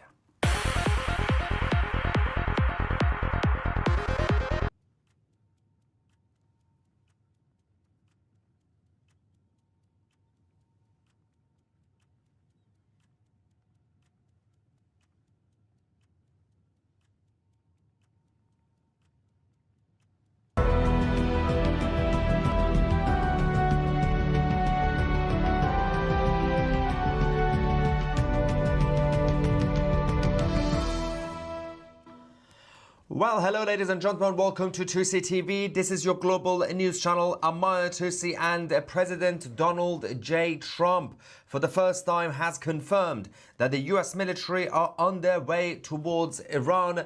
There is now a 24-hour window for the complete buildup of the military, which also means that during this 24 hours, we might expect a preemptive attack by the Islamic Republic on Israel and the US military bases. I personally don't think they are brave enough, let's just say, or stupid enough to do that. But that might be their last option on the table for the Iranian regime. So the final hours of the build-up, which means that in the coming days, we might see some fireworks. Of course, it is still up to the Americans on what they decide to do. Perhaps the final option before everything kicks off is to offer a deal to the supreme leader, to the inner circle of the leadership of the IRGC, to have an exit plan or some sort, an offer to surrender before sending the armada, as the president calls it. Now, we're going to give you guys all the updates as the Crown Prince Reza Pahlavi has now issued his latest orders to the Iranian people, inside and outside. We're going to get your reaction. This is still a live, ongoing development. Everything's kicking off at the same time. And let's quickly go to the Crown Prince Reza Pahlavi. Listen to his speech, English subtitles, and then we're going to talk about the movement by the US military in the region. عزیز خارج از کشور، راهپیمایی‌های بزرگ و پرشکوه شما در روزهای گذشته در 4 گوشه جهان، از استرالیا تا سراسر اروپا تا کانادا و آمریکا، به هم‌میهنان شجاعمان در میهن اشغال شده نیرو و امید داده است. صدای شما صدای ملت ایران است. سپاسگزار و قدردانتان هستم. امروز در شرایطی که جمهوری اسلامی با کشتار بیرحمانه و حکومت نظامی هزینه حضور مردم در خیابان‌های ایران را بسیار بالا برده، مسئولیت شما در جلب پشتیبانی بین‌المللی برای هم‌میهنانمان سنگین‌تر است. اهمیت نقش شما از هر زمانی بیشتر است. تداوم فعالیت‌های شما لازم و ضروری است. گسترده‌تر، هماهنگ‌تر، منسجمتر و هدفمندتر. همانطور که در کنفرانس خبری اخیر در واشنگتن اعلام کردم، ما در این مرحله 6 خواسته مشخص از جامعه جهانی داریم. همه فعالیت‌های ایرانیان خارج از کشور، از تجمع و تحصن و راهپیمایی تا گفتگو و نامه‌نگاری با تصمیمگیران و قانونگذاران و تا اطلاع رسانی در رسانه‌ها و شبکه‌های آنلاین، میبایست پیرامون این 6 خواسته متمرکز شود. نخست، حفاظت از مردم ایران با تضعیف ماشین سرکوب رژیم، به ویژه از طریق هدف گرفتن سپاه پاسداران، فرماندهان آن، ساختار فرماندهی و زیرساخت‌هایش. دوم، فشار اقتصادی حداکثری با مسدود کردن دارایی‌های رژیم در سراسر جهان و هدف گرفتن شبکه مخفی نفتکش‌های آن موسوم به ناوگان ارواح. سوم، فراهم کردن اینترنت آزاد برای ایران از طریق استارلینک و دیگر ابزارهای ارتباط امن، از کار انداختن توان رژیم برای قطع اینترنت. چهارم، اخراج دیپلمات‌های رژیم و پیگرد قانونی جنایتکاران علیه بشریت. پنجم، آزادی فوری و بی قید و شرط همه زندانیان سیاسی. و ششم، آمادگی برای گذار دموکراتیک در ایران و به رسمیت شناختن دولت انتقالی مشروع. من از همه شما می‌خواهم زیر پرچم شیر و خورشید ایران متحد بمانید. پرچمی که 10,000 ایرانی شجاع جان خود را برای برافراشتن دوباره‌اش فدا کردند. اختلافات شخصی را کنار بگذارید. از موازیکاری و برنامه‌های جداگانه در یک شهر پرهیز کنید. تلاش‌ها را همسو و هماهنگ کنید تا اثرگذارتر باشید. به یاد داشته باشید که شما در چشم جهانیان نمایندگان ملت بزرگ ایران هستید. بنابراین رفتار شما باید شایسته، متمدنانه و در تراز اخلاق و فرهنگ ایرانی باشد. من و تیمم با دقت فعالیت‌های هماهنگ شما را دنبال می‌کنیم و به زودی برنامه‌های مرتبط با روز جهانی اقدام و همبستگی با انقلاب ملی ایران اعلام خواهد شد. نگاه هم‌میهنان شریفمان در ایران که در بند رژیم اشغالگر جمهوری اسلامی هستند به ماست. دست در دست هم بدهیم تا رنجشان زودتر پایان یابد، تا به آزادی و رفاهی که شایسته آن هستند برسند. آن روز از همیشه نزدیکتر است. پاینده ایران.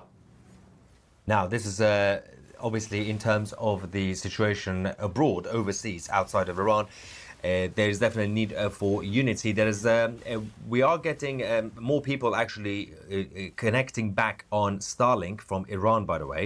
I am receiving more messages from inside the country from our sources.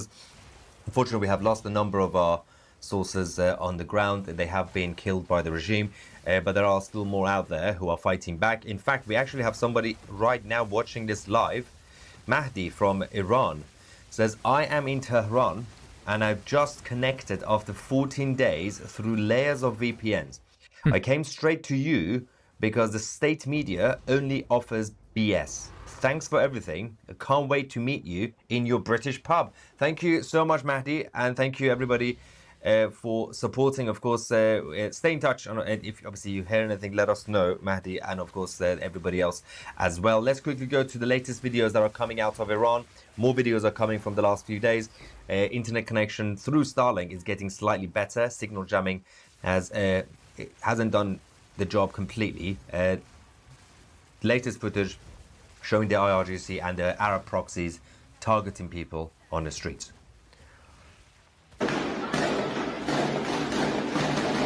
Jesus fucking Christ, man. Complete war zone, as you can see, only a few seconds. But let's talk about the update from They look like fucking the Israelis random and the Americans. thugs in video games. Because we have to go to the president. Starter President Trump, areas. for the first time, has now confirmed that the military are on their way. But the Israelis are also getting ready for obvious reasons, because we're expecting a preemptive attack potentially by the Islamic Republic. The Israeli army have now officially cancelled the Shabbat leave. So everybody now has to be on standby. Everybody has to return to their positions. This weekend, obviously usually from tomorrow, Friday, a lot of people would take a break. But apart from those who will be on shift, that they still have to serve anyway, others have also been told to be on standby shelters to be activated, and the air defense systems have been mobilized across the country, especially in the hot zones, residential areas in Tel Aviv and other cities as well. We can now also officially confirm, earlier on we got the early reports, the initial reports about USS Roosevelt as well as USS Abraham Lincoln. USS Abraham Lincoln, the massive aircraft carrier, is now in the Arabian Sea, essentially around the Middle East. But we can now confirm that the destroyer, USS Roosevelt, has also just been relocated to the Eastern Mediterranean. Now, this is obviously huge when it comes to defense against ballistic missiles. They have SM-3 interceptors that would be able to shield Israel from any IRGC missiles. Now, obviously, the Israelis have their own, but the Americans have previously also supported them. So this time around, the Americans are not effing around. They're not going to take any risks. USS Roosevelt will be there to protect Israel and its territories against any preemptive attack or retaliatory attack by the Iranian regime. Meanwhile, their president, over the last few minutes, has now confirmed. That's a big flag, by the way. Holy. We have a big flotilla going towards Iran a massive, well, a huge group of forces heading towards that direction, and he did say that I'd rather not use it, but we'll see. Hopefully we won't have to use it, but we'll see. Obviously indicating that there will be one final offer, one final phone call to the leadership in Tehran. Let's go to the first one when he said there we have a big flotilla going in that direction, and we'll see what happens. We have a big force going towards Iran. I'd rather not see anything happen, but we are watching them very closely. With Iran, the U.S. has got sizable military assets. You know, we have a lot of ships going that direction, just in case. We have a big flotilla going in that direction, and we'll see what happens. We have a big force going toward Iran. I'd rather not see anything happen, but we're watching them very closely. A few minutes later, he was asked a similar question again.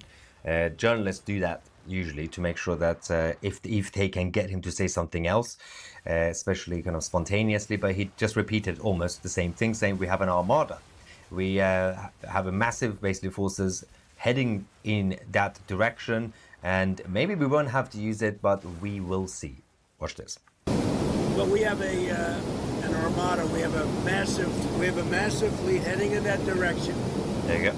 And maybe we won't have to use it. We'll see. So, this was, of course, on Air Force One over the last few minutes, and the president also sent a massive warning again to every single country. The main message is to China, Russia, and the others, obviously, not the Western countries, although Canada and the UK a little bit. But he did double down, saying if you do any business with the Islamic Republic, you will have a tariff of 25% in addition to everything else that you already have. So this is the final warning to any other country that will do any sort of business with the Iranian regime in the meantime.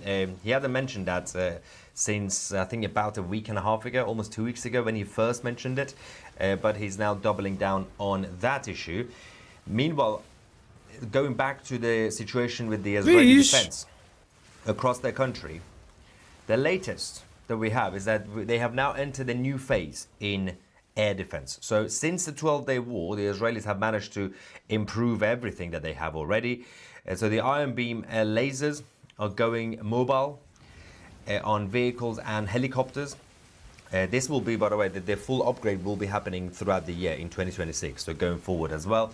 Arrow 4 will begin live trials soon. Arrow 5 remains in development, obviously, for space interception.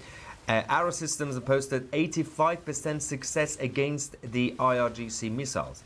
So the Arrow systems, and they still obviously got overwhelmed towards the end. I mean, the Iranian regime, if they do decide to launch hundreds and hundreds and hundreds of ballistic missiles at the same time, about 15% of them will still hit. And that is huge. That's a lot. As I always say, Israelis are not like the Iranian regime. The Iranian regime don't care if there are any casualties, civilian casualties in conflicts. They kill their own people anyway.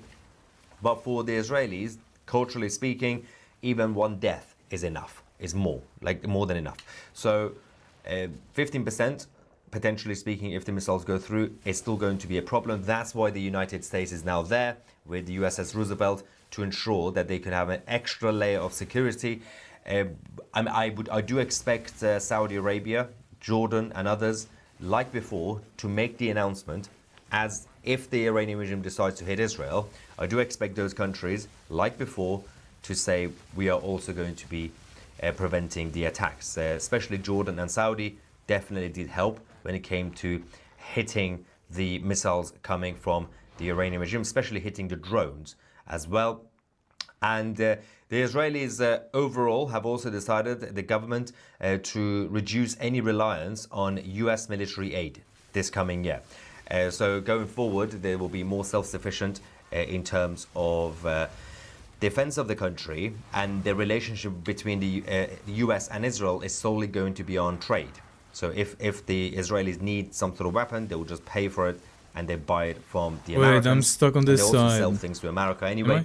But the other side, the situation inside Iran is still escalating. We're still getting a lot of messages In fact, we could actually go to one now. This was given to us by Goldie. I'm pretty sure she's already shared it on her channel. If you haven't, obviously go check it out. But this is a message from a close family friend to Goldie, who's in Canada. It's just a heads up. Obviously, this is a message coming from Iran, so it's going to be dark, but it's very important. English subtitles. سلام دوستای گلم، سلام بچه ها. خیلی دلم براتون تنگ شده بود، خیلی وقت بود نتمون قطع شده بود. الان یه دفعه ساعت 12 همینجوری زدم، از طریق آلمان فیلتر شکرم روشن شد.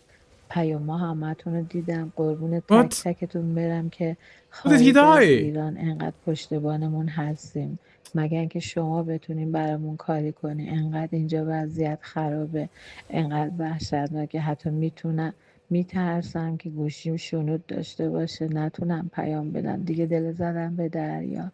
بچه ها اینجا خیلی وضع خرابه. My build is really good at killing everything, not so good at بیرون حتی not killing things. از تو تراس هم که شعار میدیم بهمون تیر میزنن.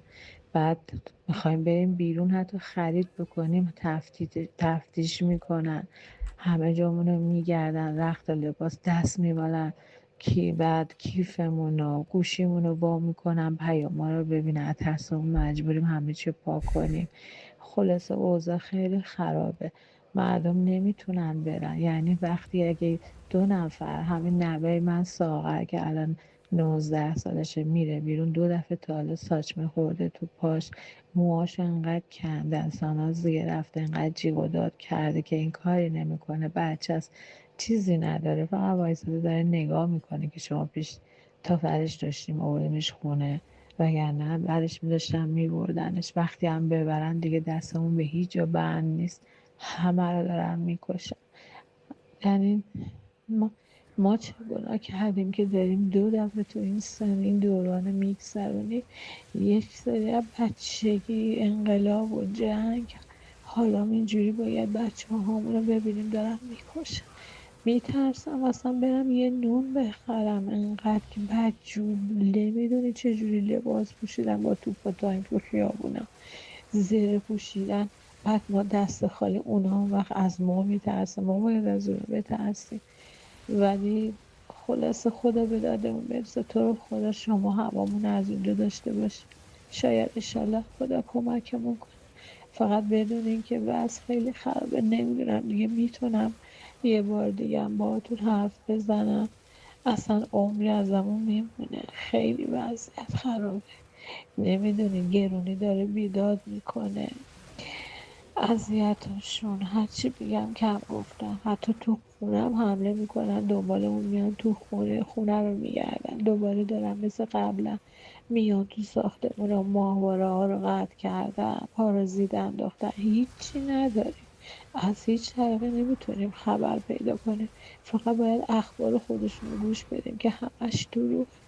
تو رو خدا برامون دعا کنین و کمک کنین، دوستتون دارم. انشالله که بتونیم همدیگه رو ببینیم. خدا نگارتون، خدا نگهدارتون باشه. میبوسمتون، خداحافظ.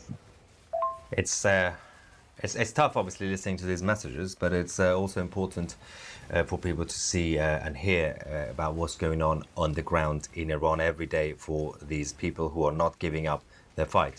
Now, quickly, before I show you the next message from Iran, it's important to talk about the mobilization, because we have talked about USS Abraham Lincoln quite a lot, which is now basically in the Middle East, just outside of, in the Arabian Sea, just before the Gulf of Oman.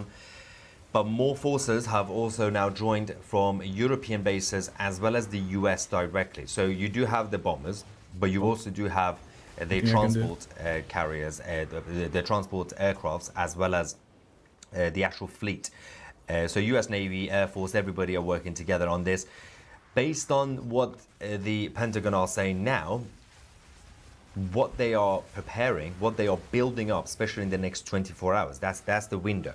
And within the next 24 hours, when the Iranian regime they can see what's going on anyway. When they know, this is so annoying. This farm is so fucking gay. They've now surrounded us. They're literally just outside the door. that's the 24-hour window that we might potentially get a preemptive attack by the IRGC on Israel. I, again, personally don't think they are stupid enough to do that, but I fully understand why they would. But what they are preparing, the military buildup, also within only a couple of weeks, usually it takes months, especially when it came to Iraq and other operations. This is more than what they prepared during the Gulf War, the Persian Gulf War, and the Iraq operation in 2003, and all the other operations. So they can easily, if they choose to, they can take out anybody in the Middle East right now. But again, we don't know what the strategy is, right? There are two options, two main options. Again, it could be a third or fourth option, but there are two obvious ones that you can assess. One is precise and targeted airstrikes, maybe with a couple of other different type of forces to go in, right? Not necessarily boots on the ground in that sense, but targeted, right? A combination of the 12-day war and the operation in Venezuela to capture Maduro. Now that will be different. That will damage the regime. It could push it towards the end, but it doesn't result in regime change instantly. If you do want an operation for regime change, then that's the second option, which is not going to be instant. No. Which also would mean if they are going to be using everything that they have, well, the only scenario would be that they are going to be there for regime change, that they are going to be there to finish the job. If they do a precise targeted attack, they won't finish the job. It could potentially, because they might just run away. There's no guarantee that the regime will fall, unless they're those who are defected and everybody else to go on the streets and kill them. But if they want to have a proper operation, a comprehensive operation, then obviously it's still going to be taking days or weeks or whatever. Could take a couple of months, because these guys are going to go into tunnels, they're going to go into hiding in their shelters, and they're going to use weird stuff that they might have that they haven't used before against US bases, against Israel, so, and against their own people. They might start just killing everybody in Iran anyway. So there is the two main scenarios is there, but again, the brains in Pentagon, obviously they might have many other options on the table as well. But my senses would tell me that before anything happens, the Americans would probably propose something to the leadership in Tehran first. They would give them an offer, they will pick up the phone saying this is the final chance to have a conversation, any exit plan, any surrender plan or whatever. I don't know what the leadership in Tehran would do, because if they accept anything, even if it's just the leadership, Ali Khamenei, it's going to completely undermine 47 years of technically leadership. All the Shias, all the proxies, everybody will just feel betrayed. That what, you just surrendered? So he can't really surrender. So he can't accept any sort of deal. Doesn't matter if they keep talking and talking and talking, the Iranian regime can't accept any deal offered by the US. If they do, well, it's embarrassing for them and everybody around them. But if I were President Trump, I would do that. If I were the president, I would offer something first. Have a conversation first, corner them, because it's a lose-lose for the Iranian regime. If they accept it, then they're done. If they don't, then they will be annihilated. So, but we don't know exactly how it's going to go. The next 24 hours is the final build-up, and any moment you might get a preemptive attack. Quickly go to another message. Let's go to Iran. This is someone from Iran talking to someone outside, saying that the regime is stuffing wounded citizens into body bags alive before they're officially dead. And this has been reported many times over the last few days, by the way. People can hear them moaning inside the body bags. Let's quickly go to this. مریم اصلا یه چیزی بهت بگم باورت نمیشه. یکی از بچه ها میگفت تو سردخونه ها صدای ناله میاد، حتی باز نمیکنن. معلوم نیست اون زیر بچه ها چجوری دارن بال میزن. میگه صدای ناله میاد، حتی باز نمیکنن، رسیدگی کنن. ببین چقدر جوونمون تیر خوردن، ولی همونجوری ول کردن اونجا. اصلا مریم نمیدونم چجوری صدامو به کجا برسونم. حالمون خیلی بده. جوونای دست گلمون اونجا. اصلا ببین من پی همه چیو زدم به تنم رصدم کنن. هر گویی میخوام بخورم. مگه میشه؟ مگه داریم اینقدر ظلم؟ It's difficult. It's difficult to listen to this. We have another update actually quickly coming from the president, Air Force One. This is the interesting thing because the narrative, the rhetoric from the president is slowly changing again. So as we always say, don't take Trump literally, take him seriously, and don't listen to his words in that sense. So in a way that obviously you have to still listen to the words, but what's more important is the action, because the words will change. It's all distraction. The latest rhetoric is now gone against what he was doing over the last couple of weeks. Over the last couple of weeks, tonight is the first time he's officially confirmed that the US is on its way, right? The military is on its way. We're going towards, hopefully we won't have to use it. Basically, he's going to use it. But he's also now gone against what he was saying previously, which was, I've told the Iranian regime to stop, to not kill, not even stop, to not kill people, right? And then people were saying, well, you keep saying that to the regime, but they're still killing people. And then he was also basically saying, oh, yeah, I told them not to hang people, and they listened to me. While he was doing that, the military were mobilizing anyway, right? And now tonight, the wording is slightly changed, because he was asked, what is the reliable estimate, how many people were killed? And he says, nobody knows the number. I'm going to show you the actual audio message. But it's a lot, no matter what. If one person, I've heard if 60,000. one person in our country, that will be front page news. So basically he's saying, at this point, even a few people is still a big number. That's why, regardless of what I've been telling you, we've been mobilizing the troops anyway. Let's go to Air Force One. Oh, hang on. I've heard 60,000 from someone. Can we have the audio? Yeah, okay. It's coming back. There we go. Let's go.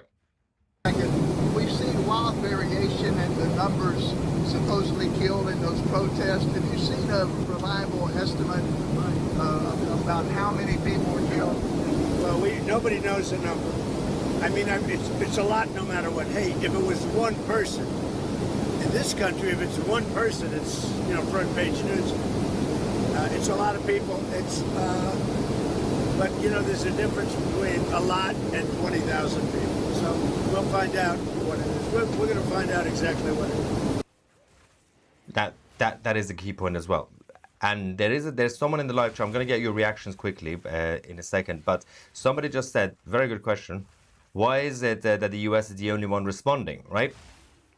Yeah. On that note, it's quite rare for me to praise Zelensky's tactics or rhetoric in general.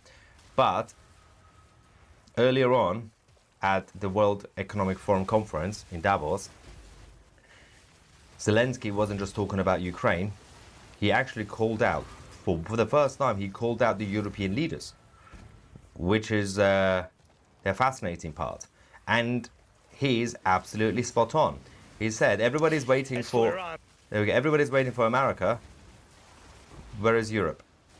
As for Iran, everyone is waiting to see what America will do.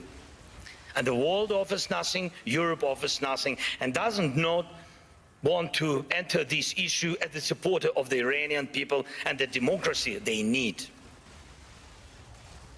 He's right.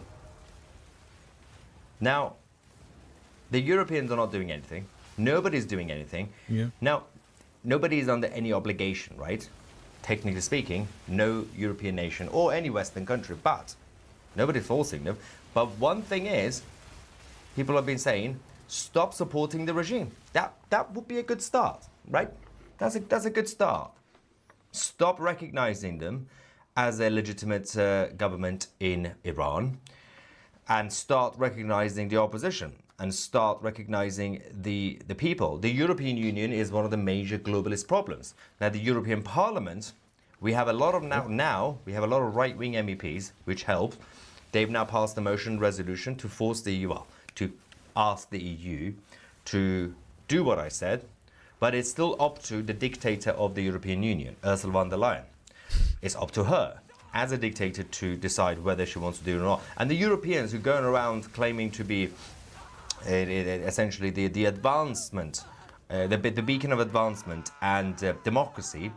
There are 27 countries in the European continent is led by a dictatorship, an unelected bureaucratic dictatorship with the head of the dictatorship, Ursula von der Leyen, from Germany. So that's what they're dealing with. So I don't really think if the Europeans could, at least the 27 member states of the European Union, could really talk about the Iranian people's demands for democracy when they themselves don't really care about democracy in the EU.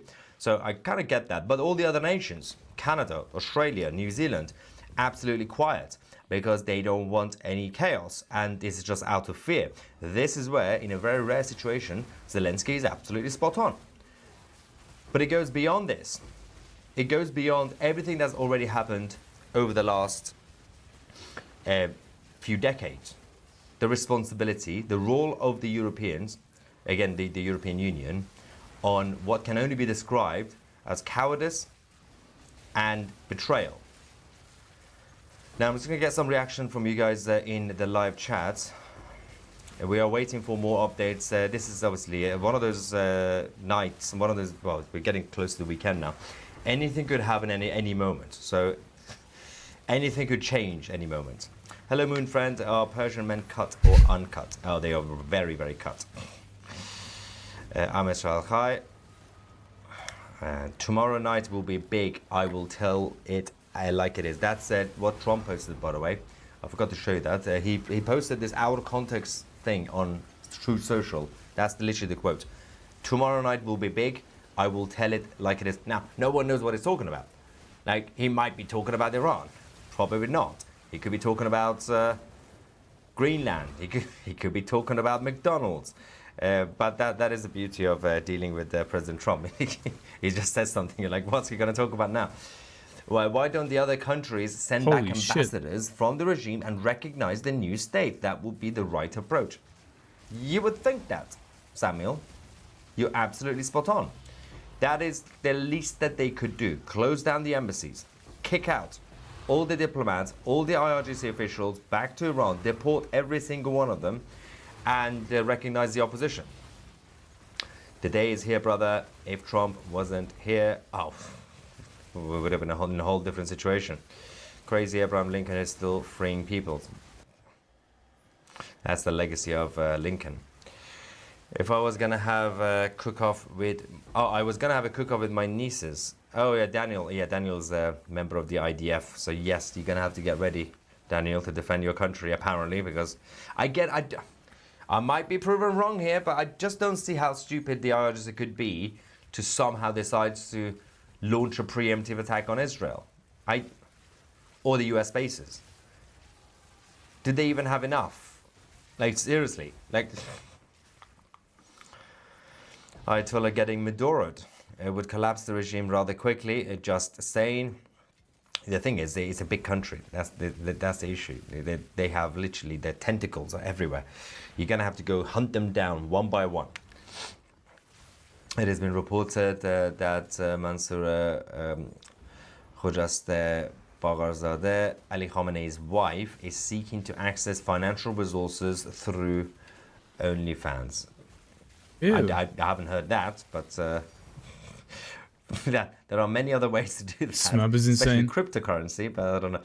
Daniel's back saying, we have decided to lean in to the stereotype and activate the Hebrew space lasers. Bring it on. The Hebrew space the lasers. Jewish space laser this time, guys.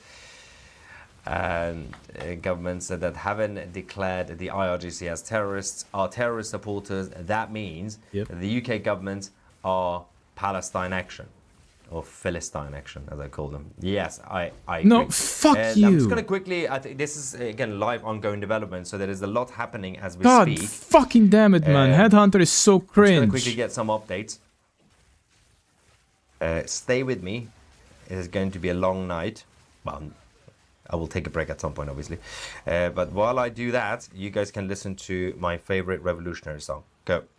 برگشتن پهلوی وحشت هر اجنبی بلند بگو هم شهری شاه رضا پهلوی نظام رسیده پرتگاه بلند بگو جاوید شاه برگشت شاه به میهن دوای درد وطن این آخرین نبرد پهلوی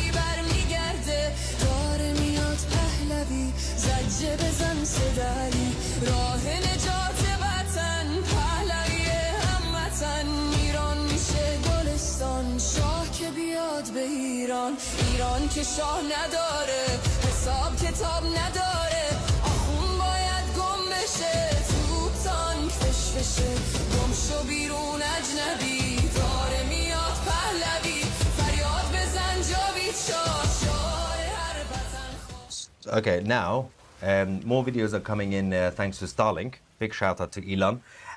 From Iran from the last few days. This one is from Tabriz in the northwestern part of the country. This is the people of Iran fighting back against the regime. Let's go.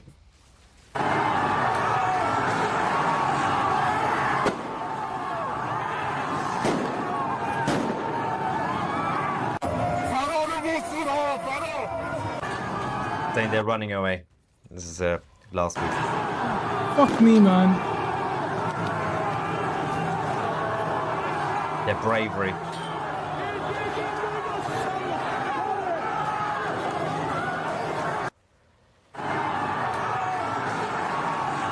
Wow.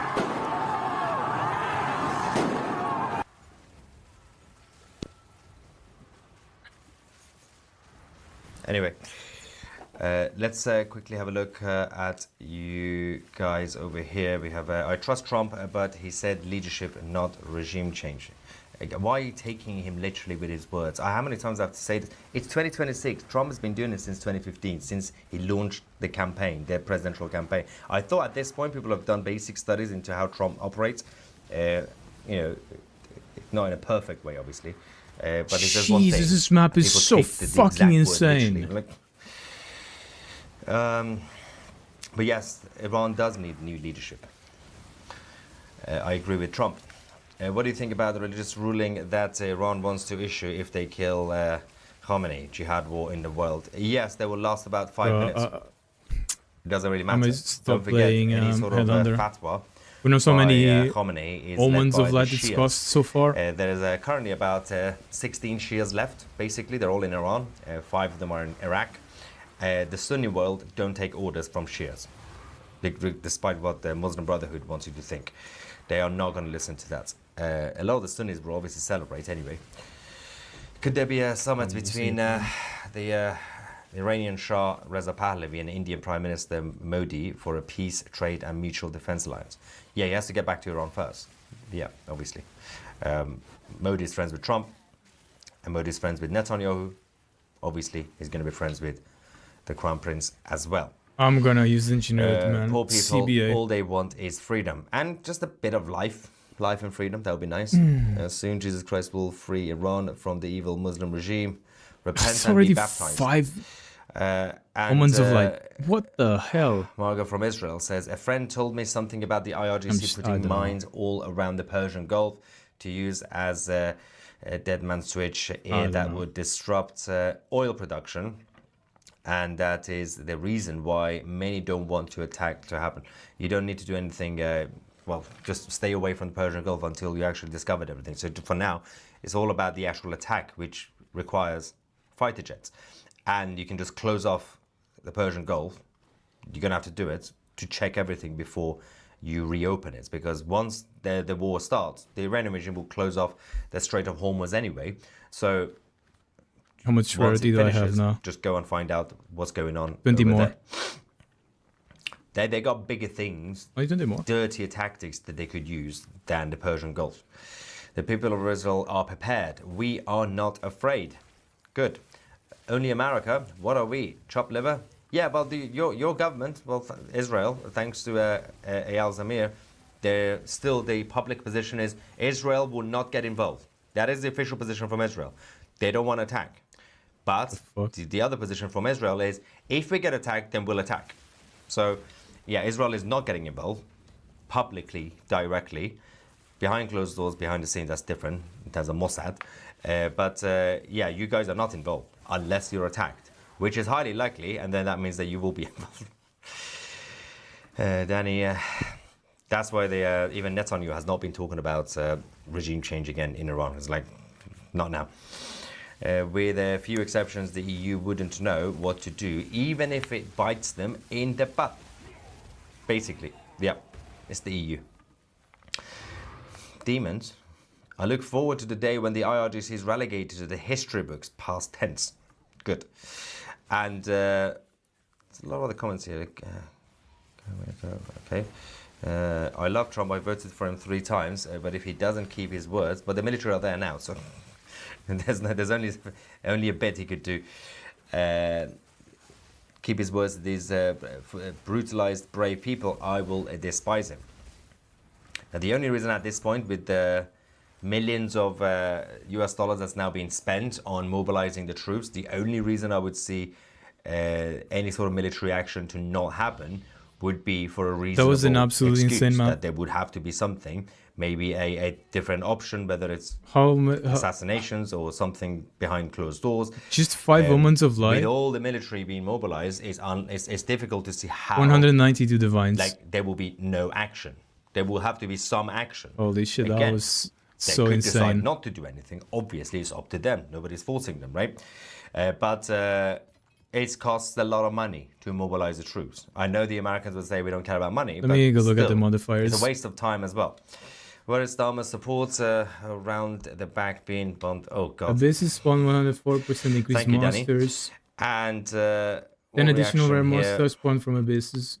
Area Check contains out, 47 Gian, additional Sound Lab. abysses. Amazing pro-Iranian and Jewish music. Every song speaks What to the our shared history. 47! Check it out, guys. Mark of Reality says, I really hope that Ukraine does not join the European What? Union after the war. Yeah, me too.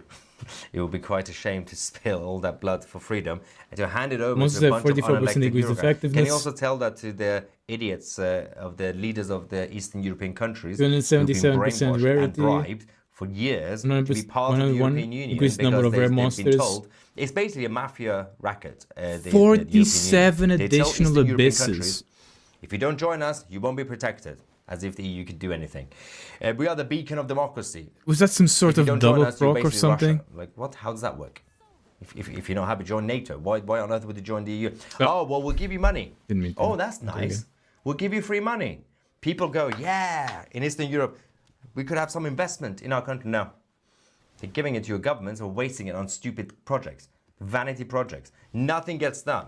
Trade. These are not trade. prefixes or It's the only way you suffixes. can actually help yourself in all your countries. But they keep bribing them. They keep brainwashing them. They keep like throwing free money. So 18 They're like, times "Well, 2 it's is only about the 32. unity of the European Wait, friendship. 9, We are all wait, a family of Europe. Oh, God. 36. Anyway, be strong. 36. Have military alliances. Have trade partners. Right? Yeah. Absolutely great idea. Just don't join political Was it unions for no reason. 47? Those people need to be armed so they can fight and not run. And after Davos, how guess can any we- country yeah, not okay. stand with the people of Iran and Palestine? Shame to anyone not standing regardless of country or political union. Freedom is human. Did you just say shame on people for not standing with the people of Iran and Palestine? What is Palestine? That is a fake entity.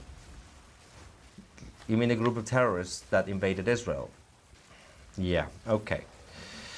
No, thank you. If you want to know what the Iranians inside Iran think about your Palestine, they chant on the streets, you can shove the Palestinian flag up your, yeah. And they also say, no Gaza, no Lebanon. They mean Hezbollah, obviously. My life is only for Iran. The first strikes will focus on IRGC forces. Then I expect President Trump to tell the Iranian armed forces that they have 24 hours to turn against the IRGC, or they will be next. To be fair, that could be easily a very basic scenario, obviously, yes. But the first operation could still be very comprehensive enough to paralyze the IRGC and basically empower the armed forces. People laughing Palestine. What is this nonsense? You already have a country, it's called Jordan. Yeah, Palestine is about as real as Narnia. A little bit. Anyway, I like that assessment that you mentioned. Again, it's not up to us to decide what the tactics will be. I wish I could read about this 1,000 years from now. Imagine, right? even 200 years. Zelensky is right.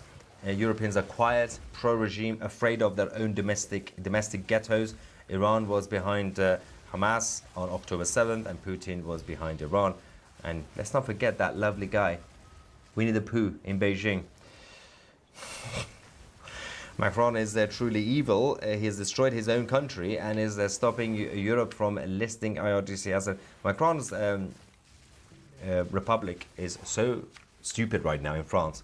They can't even have a functioning prime minister and government.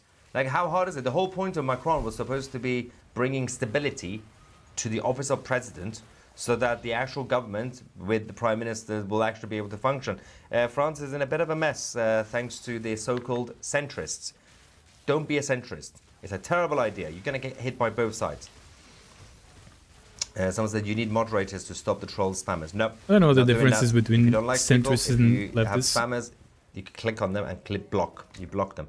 We go through the spammers. Centrists are even at worse, the end of each actually. live stream. We kick them out, but we don't do moderators on this Because channel. they're not obviously I don't as trust evil. people. I don't trust They bureaucrats. just allow all to the do anything. leftists to You do give their people a things, little bit but of power, then they go crazy. they don't allow the No, right to free do speech. anything. Do whatever you want. And at But the then end, they if you copy and paste it, you will be they are banned more and subtle about deported things. to Palestine. It's Now, much more hard for people to just see what's going on. Artesh, what is the obsession How with people fucked using they are the word getting. Artesh instead of military? Artesh is basically military, turning on the IRGC. We've been waiting for that for some time. I don't know what's going on. They've said they've defected. I don't know what they're doing. Umid, oh yeah, that's the Macron. Yes, gonna. You should get an Emmy Award for your reporting. Oh God, no. Don't want to sell out. Does your flight radar works? Mine is not working. It happens every now and then. Let me just put it on for you guys. Let's find out what's going on with the flight radar. What is happening here? Hang on. Stay with me. Gotta find out what's going on in the region. Sky flight radar and... Okay, thank God I'm still logged in. That helps. And where are the planes? Okay, there we go. Hang on. Give me a second. Okay, get ready. The suspense. For no reason. All right, we have it. Okay. Where is everybody in the region? There's one. What is this? It's not working. Why is it not working? Okay, there's something here that's on the ground. Okay, flight radar is falling apart. Does this one work? Well, I can see one plane here, one here. There was one down there. I don't know where it's gone. Yeah, one here, one here. It's very quiet and it's not working. So I tried. What is happening? See, I really need to start learning the other one. Oh, hello, it's back. No, it's not back. No. I need to start learning how to use their Sky Glass, whatever it's called, because this is absolutely terrible. We pay a business membership. Oh, hello. There we go. Is it gonna work? Anything? Anything? No, no. Give up, give it up, give it up. Terrible idea, terrible idea. Tried my best, guys. Kat says, in public comments, Mahdi. What? Maya, the crackdown here was horrifying. The death toll is definitely above 20,000 and demands for money. Yes, we know that. Whenever someone gets killed, their loved ones, relatives are told to pay about £1,000 or $1,000 to I think I also want to play reverse chill. They basically have to pay for the bullets that were used against them. Thank you, Jimmy. It's about kickoff time. The IRGC has chosen to receive. I love the NFL analogy, not bad. The EU will collapse when all the Iranian doctors and engineers want to go back to a free Iran. Slightly. We all should be praising Donald Trump and the Americans for their bravery. Yes. And I am a member for a year and super chat many times as King Cyrus, my dog. Your dog is called King Cyrus. What the hell? Not bad. The videos today just broke my heart. How do you do this daily? A lot of whiskey. No, it is difficult. You're gonna have to keep going. It's the only thing that we have right now. I'm not sleeping well, but as you can see, although it's better today, the eye bags. There's 12 Shias in the world. They're all in Iran, not true. 2 of them are running Hezbollah. Yeah, and 5 of them are in Iraq, but they're just crawling on the floor. Nobody cares about the Shias anymore. We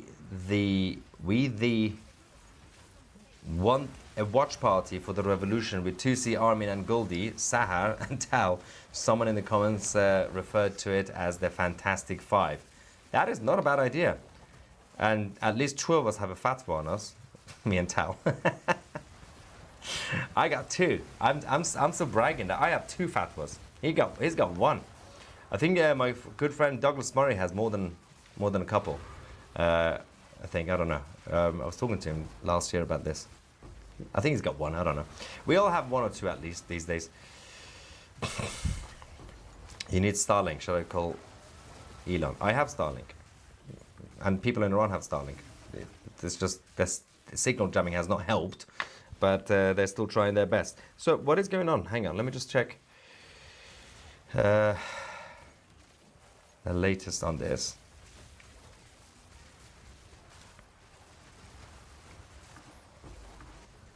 We received another video from Karaj. This is the city near Tehran, the capital.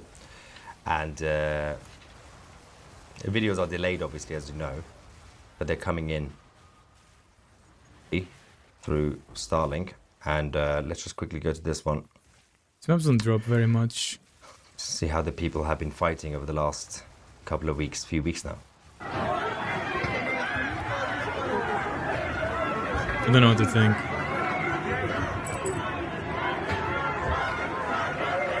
The war zone continues.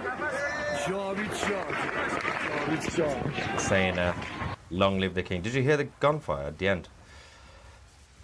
This is what they have to deal with every single day. I will try to organize something with those guys, with Goldie, Armin and the others, obviously, but there might be a need for me to do a bit of traveling if things change, if you know what I mean. And Daniel from the IDF says, I want a fatwa too. It's not that easy. You have to get in that radar. Also, it's slightly too late for you, Daniel, because the regime is falling apart now. So I'm not really sure if they're going to have time to issue any new fatwas. Also, of all the fatwas they've issued, I think they've had about 5% success rate. They're not very good at actually finishing what they promised. If you're going to kill, just kill. Also, don't tell people you're going to kill. Just kill. What is this? Weird nonsense. Anyway, let's take a break. I am not going to sleep. Surprise, surprise, for the next 3 days. Because anything could happen. The Islamic Republic might do some stupid preemptive attack. And the Americans and the Israelis are on standby. Thank you so much for watching. I'm Maya Tusi, and we are the media.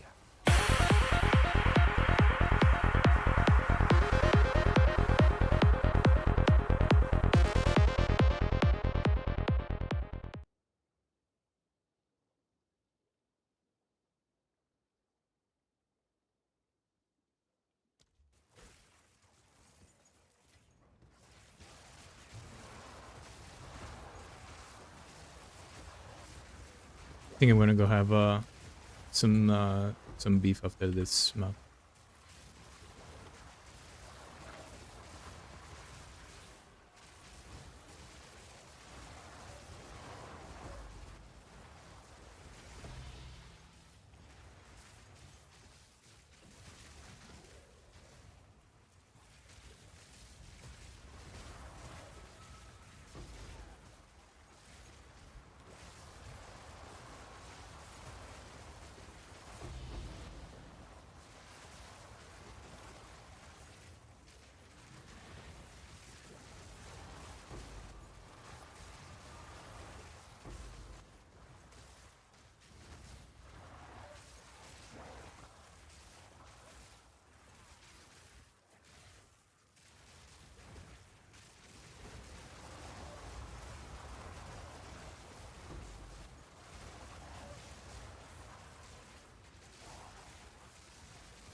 I'm gonna go eat.